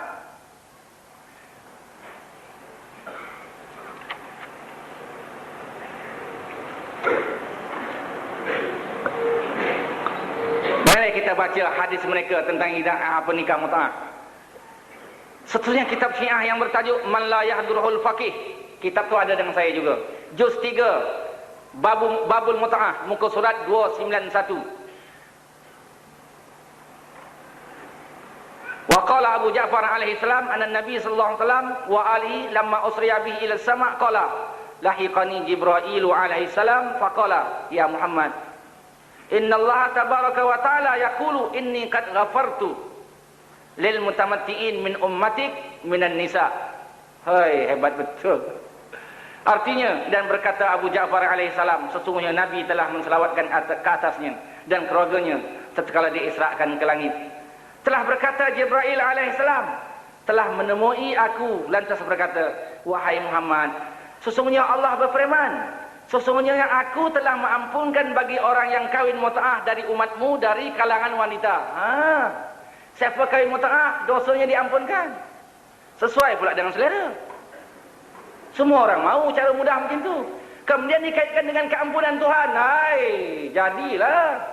Mudahlah orang mau terima.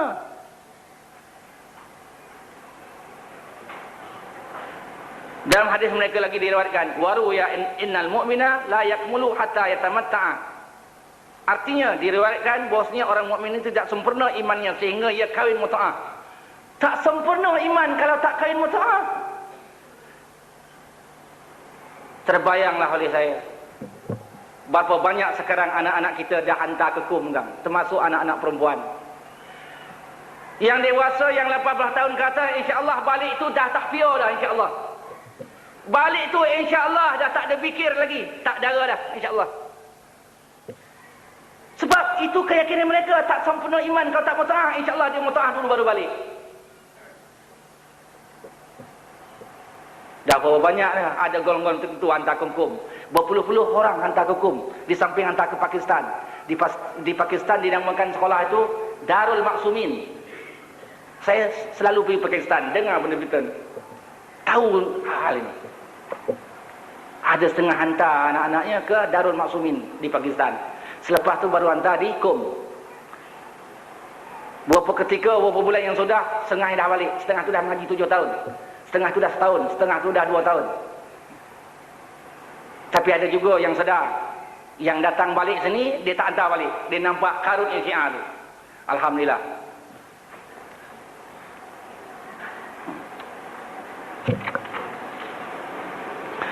Cuba kita baca lagi bagaimana pandang Syiah terhadap kawin mut'ah dalam hadis mereka. Warawa Abdullah ibn Sinan an Abi Abdullah alaihi salam qala innallaha tabaraka wa ta'ala harrama ala syiatina al-muskira min kulli syarabin wa awwadahum min dzalika al-mut'ata. Artinya telah diriwayatkan oleh Abdullah bin Sinan daripada Abi Abdullah alaihi salam, ia telah berkata, sesungguhnya Allah telah mengharamkan dalam golongan kita perkara yang memabukkan daripada sebarang minuman, tetapi telah menggantikannya dengan kawin mut'ah. Mereka mengharamkan juga benda yang memabukkan macam Ahlus Sunnah wal Jamaah, tapi mereka ada ganti. Dengan apa? Dengan nikah mut'ah. Tak boleh minum arak sebab mabuk. Ganti saja dengan nikah mut'ah. Itu ganti dia.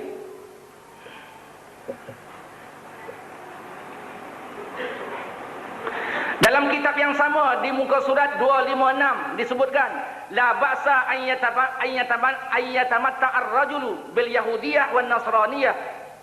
Artinya tidak mengapa orang lelaki itu berkahwin mut'ah dengan perempuan Yahudi dan Nasrani. Nampak? Ini di antara cerita dalam kitab Syiah. Cerita dalam hadis Syiah membolehkan mut'ah. Hakikatnya adalah pelacur dan zina. Cara ringkas-ringkas, saudara-saudari yang dirahmati sekalian, sekarang saya nak menceritakan tentang Khomeini. Khomeini selepas dia menumbangkan kerajaan Syah, popular, terkenal seluruh dunia. Kemudian sebahagian daripada Ahlus Sunnah wal Jamaah pun mabuk minta terima Khomeini sebagai pemimpin umat Islam seluruh dunia. Hebat.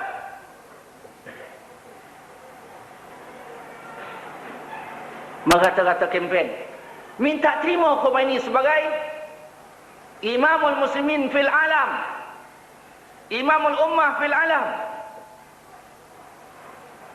Khomeini itu Syiah, Syiah Imamiyah, Syiah Isna Asyariyah.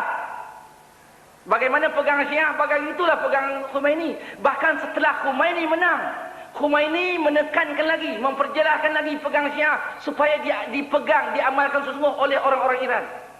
Kalau dulu orang-orang Iran di masa Syah banyak dah tak tahu tentang Syiah, tentang mazhab Isna Asyariyah, tentang mazhab Imamiyah. Datang Khomeini digalakkan lagi mengkaji supaya dapat dipegang sungguh-sungguh, diyakini sungguh dan diperjuangkan sungguh-sungguh. Jadi Khomeini yang diminta oleh sang golongan supaya kita terima sebagai pemimpin umat Islam seluruh dunia ini. Mari kita tengok apa kata-kata Khomeini. Bagaimana keyakinan Khomeini dalam kitab Khomeini.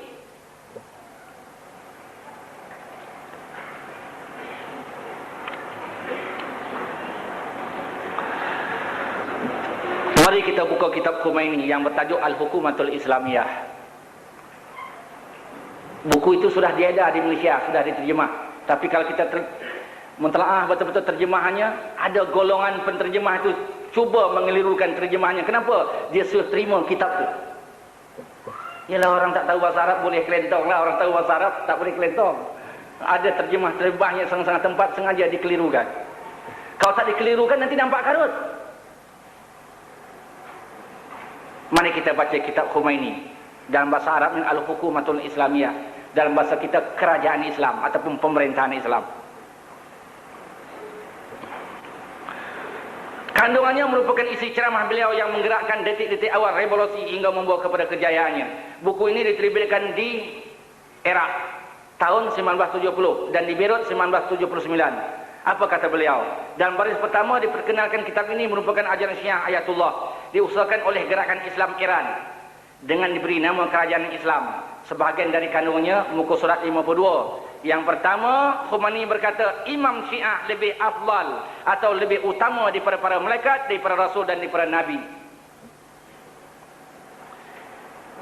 Nombor 2 dalam kitab Hukumatul Islamiyah lagi, Khomeini berkata imam-imam Syiah sebelum dijadikan alam ini adalah nur yang melingkungi arash. Tempat mereka sangatlah tinggi.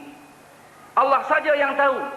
Jibril berkata, kalau jari-jari menghampirinya nescaya terbakar. Hebat.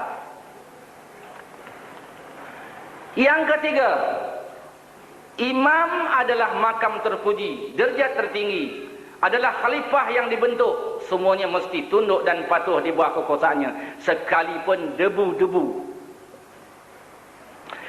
Yang keempat, Siti Fatimah Az-Zahra juga dapat darjat seperti imam-imam mereka dapat wahyu. Ini ucapan Khomeini semua ni saya senaraikan. Yang kelima, muka surat 141 dalam buku Al-Hukumatul Islamiyah. Imam Syiah adalah maksum, tak berdosa, tak buat salah. Dan jawatan itu masih terpelihara untuk mereka kerana imam itu tidak lupa dan lalai dan mereka tahu hal masalah orang Islam. Yang keenam, muka surat 42. Allah telah mewahyukan kepada Rasulullah SAW supaya menyampaikan maklumat siapakah yang menggantikan beliau jadi khalifah kelak. Seterusnya Rasul telah mengikut perintah ini dan melantik Ali jadi khalifah. Yang ketujuh, muka surat 20. Kami beriktikad bahawa Rasulullah SAW melantik khalifah adalah perintah Allah, kata mereka. Mana ada dan nas dalam Quran? Imam Syiah telah ditetapkan dari dulu lagi. Mereka lah memerintah negara, malah malaikat juga tunduk padanya. Hebat. Malaikat pun rendah lagi taraf, terpaksa tunduk kepada imam-imam mereka.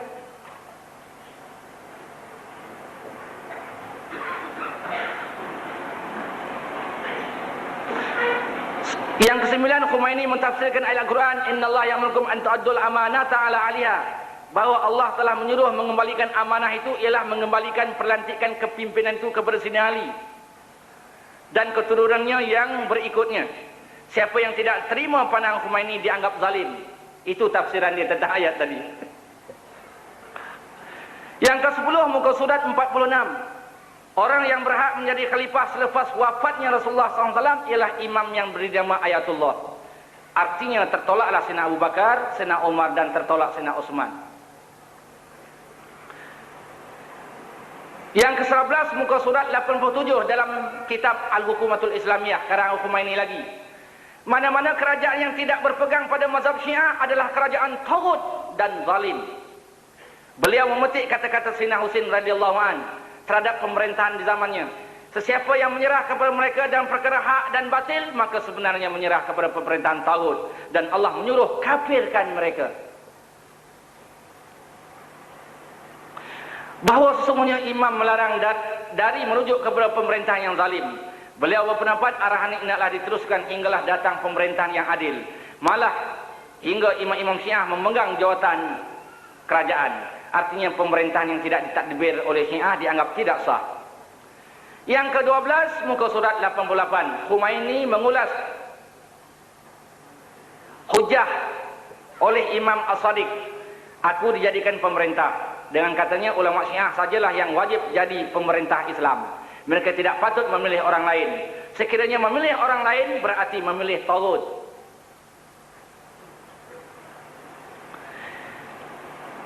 Yang ke-13 dari kitab Al-Khumaini wa Tafdilul A'immah 'alal Anbiya oleh Abu Abdurrahman bin Muhammad Malullah. Dipetiknya dari kitab Al-Usul Minal Kafi jilid 1 muka surat 261 dan 262. Terdapat ucapan Khumaini yang berbunyi begini.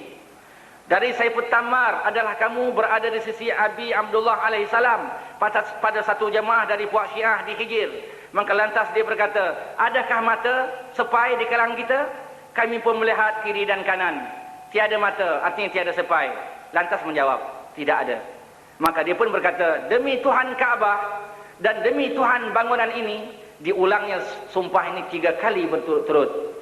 Jikalau adalah aku di antara Nabi Musa dan Nabi Khidir, nescaya aku akan memberitahu keduanya. Sesungguhnya aku lebih mengetahui daripada keduanya. Hebat. Dan sesungguhnya aku akan menceritakan pada keduanya apa yang tidak ada pada keduanya. Sesungguhnya Musa dan Khidir alaihissalam, keduanya hanya diberi ilmu yang telah berlaku. Dan mereka tidak akan mendapatinya hinggalah hari kiamat. Sedangkan kami mewarisi ilmu tadi daripada Rasulullah SAW. Mereka menganggap imam-imam Syiah tu lebih alim daripada Nabi-Nabi. Lebih alim daripada Nabi Musa, lebih alim daripada Nabi Khidir alaihissalam. Khumaini menganggap imam mereka salah Tuhan. Muka surat 52 yang mengetahui semua hal. Di muka surat 141 disambungkan imam itu seperti Nabi, iaitu maksum. Di muka surat 52 imam mereka lebih mulia dari malaikat, Nabi-Nabi dan Rasul. Diulang-ulang lagi. Di muka surat 46 dan 78 menolak kekhilafan Sayyidina Abu Bakar, Sayyidina Umar dan Sayyidina Utsman. Muka surat 87 dan 88 menganggap sesiapa yang tidak ikut Syiah semuanya zalim dan taghut. Dan di dalam Usulul Kafi hadis sahih mereka yang saya katakan tadi, Khumaini mengatakan imam mereka lebih alim daripada Nabi Musa dan Nabi Khidir. Ada kemungkinan pembaca para pendengar tidak percaya semua ini. Memang hampir-hampir mustahil ada umat Islam yang menyimpang begitu sekali. Apalagi dia itu bergelar Ayatullah. Tapi begitulah keyakinan orang-orang Syiah termasuklah Khomeini. Begitu keyakinan Khomeini. Macamlah orang-orang Syiah yakin. Inikah kita nak lantik imam seluruh dunia pada umat Islam? Inikah kita nak lantik imamul muslimin fil alam? Tak boleh.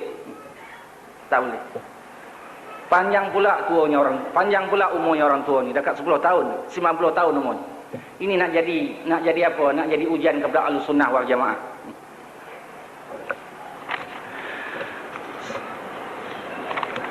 Jadi kalau begitu saudari yang harus sekalian, Khomeini tidak boleh kita terima sebagai pemimpin umat Islam. Tak boleh. Akidahnya rosak. Dia tak terima Ahlussunnah wal Jamaah. Dia meyakini ada Quran lain daripada Mus'haf Utsman. Dia meyakini ada hadis lain daripada hadis Sunan Sittah. Mana boleh kita terima? Dia telah menghina sahabat. Dia menolak sahabat, mengkafirkan sahabat. Mana boleh?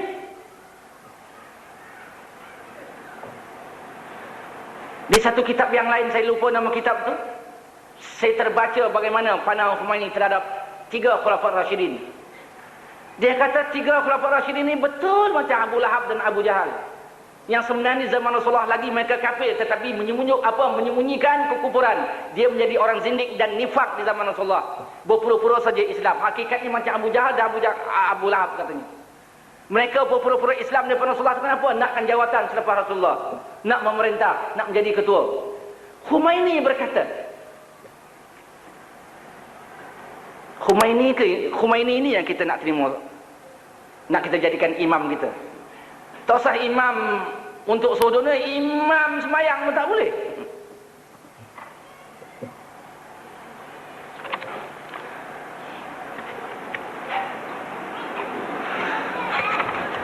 Saudari yang dihormati sekalian, setelah saya paparkan tadi secara ringkas-ringkas saja pegangan Syiah terhadap Al-Quran, terhadap hadis, terhadap sahabat, terhadap Ahlul Bait, terhadap nikah mut'ah, secara ringkas, secara puas, lihat kitab-kitab mereka. Kalau tak mau pun tengok kitab Ahlussunnah wal Jamaah, tengok kitab mereka. Tak tahu Usulul Kafi. Kalau agak nak luas sikit dari ceramah saya pada malam ini, saya dah menulis sebuah buku diberi nama Bahaya Syiah. Itu luas sikit daripada ceramah saya. Saya berceramah pun petik daripada situ. Itu agak puas sikit. Saya situ rujuk referen saya kepada 27 kitab. 17 kitab Ahlussunnah wal Jamaah dan 10 kitab Syiah. Setengah kitab tu saya cari di Urdun, setengah kitab tu saya cari di Pakistan. Bahkan kitab-kitab Syiah tidak ada dijual di kedai-kedai Ahlussunnah wal Jamaah, kecuali kita dapat di kedai Syiah juga. Jadi setelah saudara-saudari mendengar penjelasan daripada saya tentang keyakinan Syiah Imamiyah yang berkuasa di era sekarang ini, sama ada tentang Al-Quran, tentang hadis, tentang sahabat, tentang Ahlul Bait, tentang mut'ah dan lain-lain, kita boleh membuat khulasahnya. Kita boleh senaraikan intisari pahaman Syiah secara ringkas. Saya nak bacakan. Yang pertama, Syiah Imamiyah menukuk tambah Al-Quran yang asal jumhur muslimin hingga bilangan ayat dan susunannya berubah sama sekali. Al-Quran yang sebenarnya adalah 6.666 ayat, sedangkan Al-Quran mereka 17.000 ayat. Yang kedua, Syiah Imamiyah menolak banyak hadis sahih yang kebanyakannya diriwayatkan oleh sebagian besar sahabat, para sahabat, tetapi memasukkan kata-kata imam-imam mereka sebagai hadis. Sebab itu mereka ada kitab hadis mereka sendiri, namanya Usulul Kafi, mengandungi 16.000 hadis. Berbanding kitab hadis Bukhari mengandung lebih kurang 6.000 hadis saja, hadis sahih. Yang ketiga, Syiah Imamiyah menganggap imam mereka maksum. Ucapan dan perbuatan mereka ataupun ucapan dan perbuatan imam mereka dianggap hadis. Yang keempat, mereka meyakini imam mereka lebih mulia daripada para malaikat, daripada rasul dan daripada nabi. Yang kelima, para imam mereka juga dikatakan mendapat wahyu. Yang keenam, Syiah Imamiyah menganggap 3 orang Khulafaur Rasyidin, yakni Abu Bakar, Umar, Utsman itu fasik dan zalim, bahkan kafir. Malah setengah kitab-kitab mereka mengkafirkan serta melaknat sahabat-sahabat besar, kecuali beberapa orang saja. Yang ketujuh, Syiah Imamiyah menganggap isteri Rasulullah terutama Sayyidatuna Aisyah, Sayyidatuna Hafsah dan Sayyidatuna Zainab bukan Ahlul Bait, malah dikafir serta dilaknatnya. Yang ke-8, Syiah Imamiyah menganggap kerajaan selain daripada zaman pemerintahan Rasulullah dan Sayyidina Ali adalah kerajaan Tagut. Seterusnya Ahlussunnah wal Jamaah dianggap musuh mereka seperti orang kafir. Yang ke-9, Syiah Imamiyah menganggap di zaman tidak ada imam, maka yang layak memerintah hanya ulama Syiah. Ulama Ahlussunnah tidak layak. Malah kata mereka, kalau berada di bawah pimpinan ulama Ahlussunnah wal Jamaah, iaitu selain daripada Syiah, tidak wajib diikuti dan tidak wajib diturut berjuang bersama-samanya. Kerana kepimpinan mereka tidak sah. Lain-lain keyakinan Syiah Imamiyah. Yang ke-10, imam boleh memansuhkan hukum syariat. Yang ke-11, mereka menuduh Nabi berbohong. Yang ke-12, ulul azmi, para rasul yang berdarjat ulul azmi, katanya pernah meminta keuzuran kepada Allah. Yang ke-13, para nabi tidak tahu usul akidah kecuali sesudah jadi nabi. Yang ke-14, perlantikan Rasul adalah wajib pada Allah. Pada mereka, perlantikan Rasul itu wajib, pada kita harus saja. Mana boleh dikatakan Allah tu wajib melantik Rasul? Siapa memaksa Allah? Tak ada siapa memaksa Allah. Harus saja. Pada Ahlussunnah wal Jamaah harus. Pada dia wajib. Yang ke-15, para Rasul yang ke-15, para Rasul ada yang hasad dengki seperti Nabi Adam. Waliyazubillah. Yang ke-16, siapa yang tidak mengiktiraf imam mereka dianggap kafir. Yang ke-17, mereka menganggap Siti Fatimah mendapat wahyu. Dan wahyu itu ditulis oleh Sayyidina Ali menjadi Mushaf Fatimah, iaitu Al-Quran Fatimah. Yang ke-18, imam-imam mereka lebih alim daripada para Nabi, kecuali Rasulullah SAW. Ini di antara perkara-perkara yang mengenai akidah, mengenai usuliyah, dah melanggar dasar pokok ajaran Islam, bukan bab furu'iyah. Dalam perkara halal haram, dalam perkara furu'iyah pula kita tengok pun terlalu berbeza. Saya sebut sikit dia di antaranya.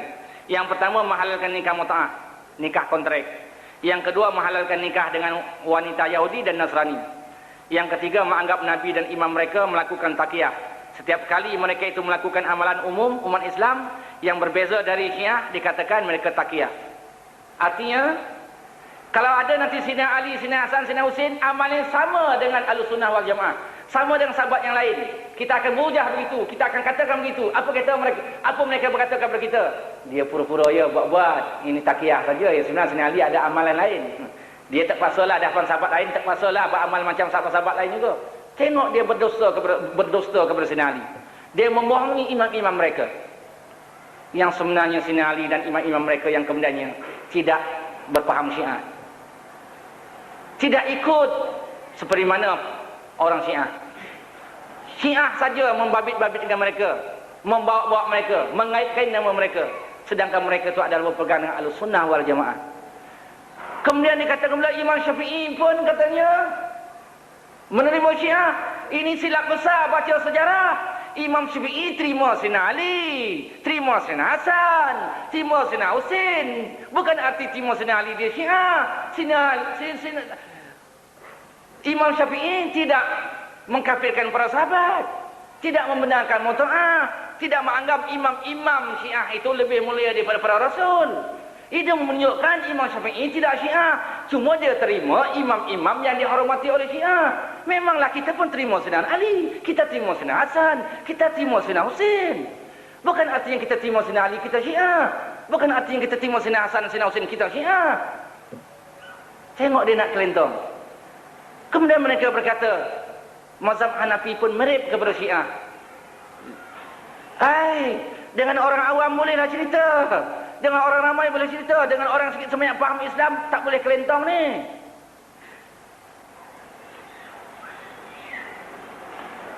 Baru yang ketiga tadi ya. Yang keempat, ini bab furuk ni, furuknya ganjilnya berbeza dengan kita. Ketika mengambil wuduk, hanya menyapu air saja di kaki, tidak membasuh kaki. Dah ada yang balik, Ya, ada kawan-kawan kita melihat, memang dia nyapu kaki. Baru setahun saja pergi ke Kum, tak basuh kaki dah untuk sapu. 3-4 tahun besok dia balik, insya-Allah mak bapaknya kata ikut kita, dia kafir besok. Insya-Allah. Abah kalau tak masuk Syiah kafir nanti. Mak kata ikut Syiah kafir. Saya dah belajar dia ikut mak. Berat nanti. Mula-mula taklah begitu. Sebab dia tak faham sangat lagi. Bila dah mahir besok tentang Syiah, dia kempen mak bapak. Kalau tidak, dia kafir mak bapak. Itu keyakinan dia. Yang kelima, menganggap pemerintahan selain Rasulullah, selain Sayyidina Ali dan Syiah adalah dianggap taghut. Yang keenam, menganggap tidak sah kepimpinan Ahlussunnah wal Jamaah. Yang ketujuh, tidak wajib taat kepada pemimpin selain Syiah. Yang ke-8, nikah mut'ah boleh dilakukan berapa banyak perempuan. Nak 1000, nak 100, nak 50 boleh. Hai, kalau orang yang kaya, hai, kenyanglah.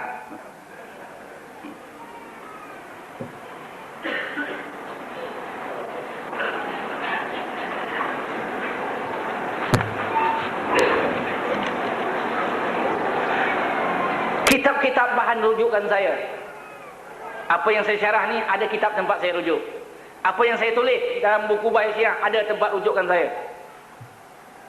Kitab Ahlussunnah wal Jamaah, saya nak tuliskan, saya nak sebutkan di antara nama-nama kitab tu supaya saudara-saudari yang memiliki kitab ni rujuk. Tengok dalam kitab tu. Kalau tak ada, tanya untuk guru yang ada kitab ni. Jadi di antara kitab Ahlussunnah wal Jamaah yang menjadi bahan rujukan saya, yang pertama Maqalatul Islamiyin wa Ikhtilaful Musallin oleh Abu Hasan Al-Asy'ari. Yang kedua, Al-Farqu Bainal Firaq oleh Abdul Qahid bin Tahir bin Muhammad Al-Baghdadi. Yang ketiga, Mukhtasar Tuhfatul Isna Asyariyah oleh Syekh Abdul Aziz Ghulam Hakimi Ad-Dahlawi. Yang keempat, Hayatus Sahabah oleh Al-Allamah Syekh Muhammad Yusuf Al-Kandahlawi. Yang kelima, I'tiqad Ahlussunnah wal Jamaah oleh Kiai Haji Sirajuddin Abbas. Yang keenam, Asy-Syiah wa Tasyayyu'h oleh Ihsan Ilahi Zahir. Yang ketujuh, Haqiqatul Khilaf Baina Ulama Syiah wa Jumhuril Ulama Muslimin oleh Ustaz Said Ismail. Yang ke-8, Asas Mazhab Syiah oleh Sayyid Muhibbuddin Al-Khatib, alih bahasa Ustaz Haji Salihuddin Abdullah. Yang ke-9, Asy-Syiah wa Ahlul Bait oleh Ihsan Ilahi Zahir. Yang ke-10, Madarikus Salikin oleh Ibnu Qayyim. Yang ke-11, Murujuz Zahab oleh Al-Mas'udi. Yang ke-12, As-Sawa'iqul Muhrikah fi Raddi ala Ahlil Bidah wa Zandaqah oleh Ibnu Hajar Al-Haytami. Yang ke-13, Ittihafu Zawil Najabah bima fil Qur'ani was Sunnah min Fadail Sahabah oleh Muhammad Al-Maghribi bin As-Subbani As-Satifi. Yang ke-14, Tarikhul Jadal oleh Muhammad Abu Zuhrah. Yang ke-15, Al-Khumaini wa Tafdhilul A'immah 'alal Anbiya oleh Abdul Rahman Muhammad Ma'lullah. Yang ke-16, Muqaddimah Ibnu Khaldun oleh Ibnu Khaldun. Yang ke-17, Al-Wasyi'ah fi Naqdi Aqaidah Syiah oleh Musa Jarullah. Kitab-kitab Syiah tempat bahan rujukan saya ada 10 pula. 10 waktu saya menulis.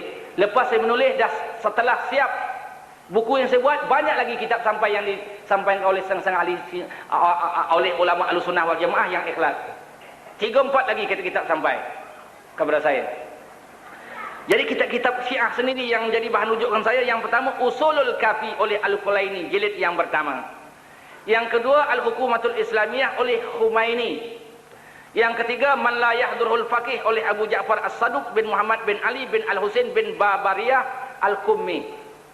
Yang keempat An-Nasu wal Ijtihad oleh Al-Imam Abdul Husain Syarafuddin Al-Mausawi. Yang kelima, Ya Nabiul Mawaddah oleh Al-Hafiz Sulaiman bin Ibrahim Al-Kandusi. Yang keenam, Al-Hayah yang pertama dan yang kedua oleh Muhammad Ridha Al-Hakim, oleh Muhammad Hakimi dan oleh Ali Al-Hakimi. Yang ketujuh, As-Sab'atu Minas Salaf oleh Abu Ja'far Muhammad bin Al-Hasan At-Tusi. Yang ke-8, Tahzibul Ahkam oleh As-Sayyid Murtada Al-Husain Al-Yazdi Al-Faruzabadi. Yang ke-9, Aslus Syiah wa Usuluha oleh Syekh Muhammad Husain Al-Kashifil Ghita. Yang ke-10, Usulul Kafi Juz 2 oleh Al-Kulaini. Jadi saudara-saudari yang dirahmati sekalian, setelah saudara-saudari mendengar secara ringkas pegangan Syiah, terutama Imamiyah yang telah berkuasa di Iran nyata dan jelas sekali, terang sekali bercanggah dengan Al-Quran dan Sunnah, bercanggah dengan pandangan Ahlussunnah wal Jamaah, tertolak daripada ajaran Islam yang mesti kita tendang habis-habisan, yang mesti kita tolak, yang tak boleh kita pegang, berbahaya kepada masyarakat kita. Pegang kita adalah Ahlussunnah wal Jamaah. Kita nak perjuangkan pun adalah keyakinan Ahlussunnah wal Jamaah. Jadi kita nak berhati-hati. Di kelumpur faham ini sudah mula menolak kepada setengah-setengah orang. Dah ada setengah-setengah tempat, ada ulama-ulama yang dulu Ahlussunnah wal Jamaah tukar kepada Syiah, dia mengajar tauhid Syiah.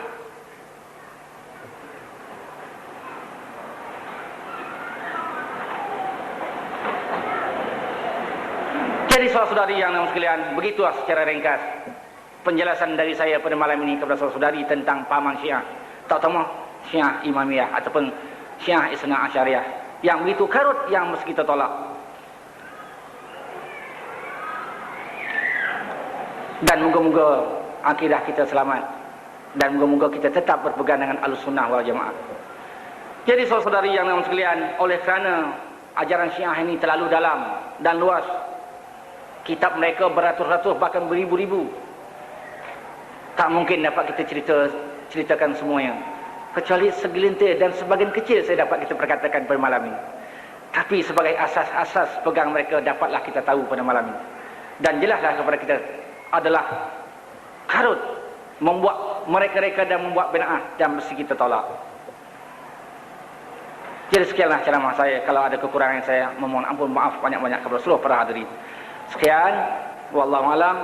Aqulu qawli hadza wa astaghfirullah nazim li wa lakum wa lisairil muslimin fastaghfiruh. Innallaha ghafurur rahim. Wassalamualaikum warahmatullahi taala wabarakatuh.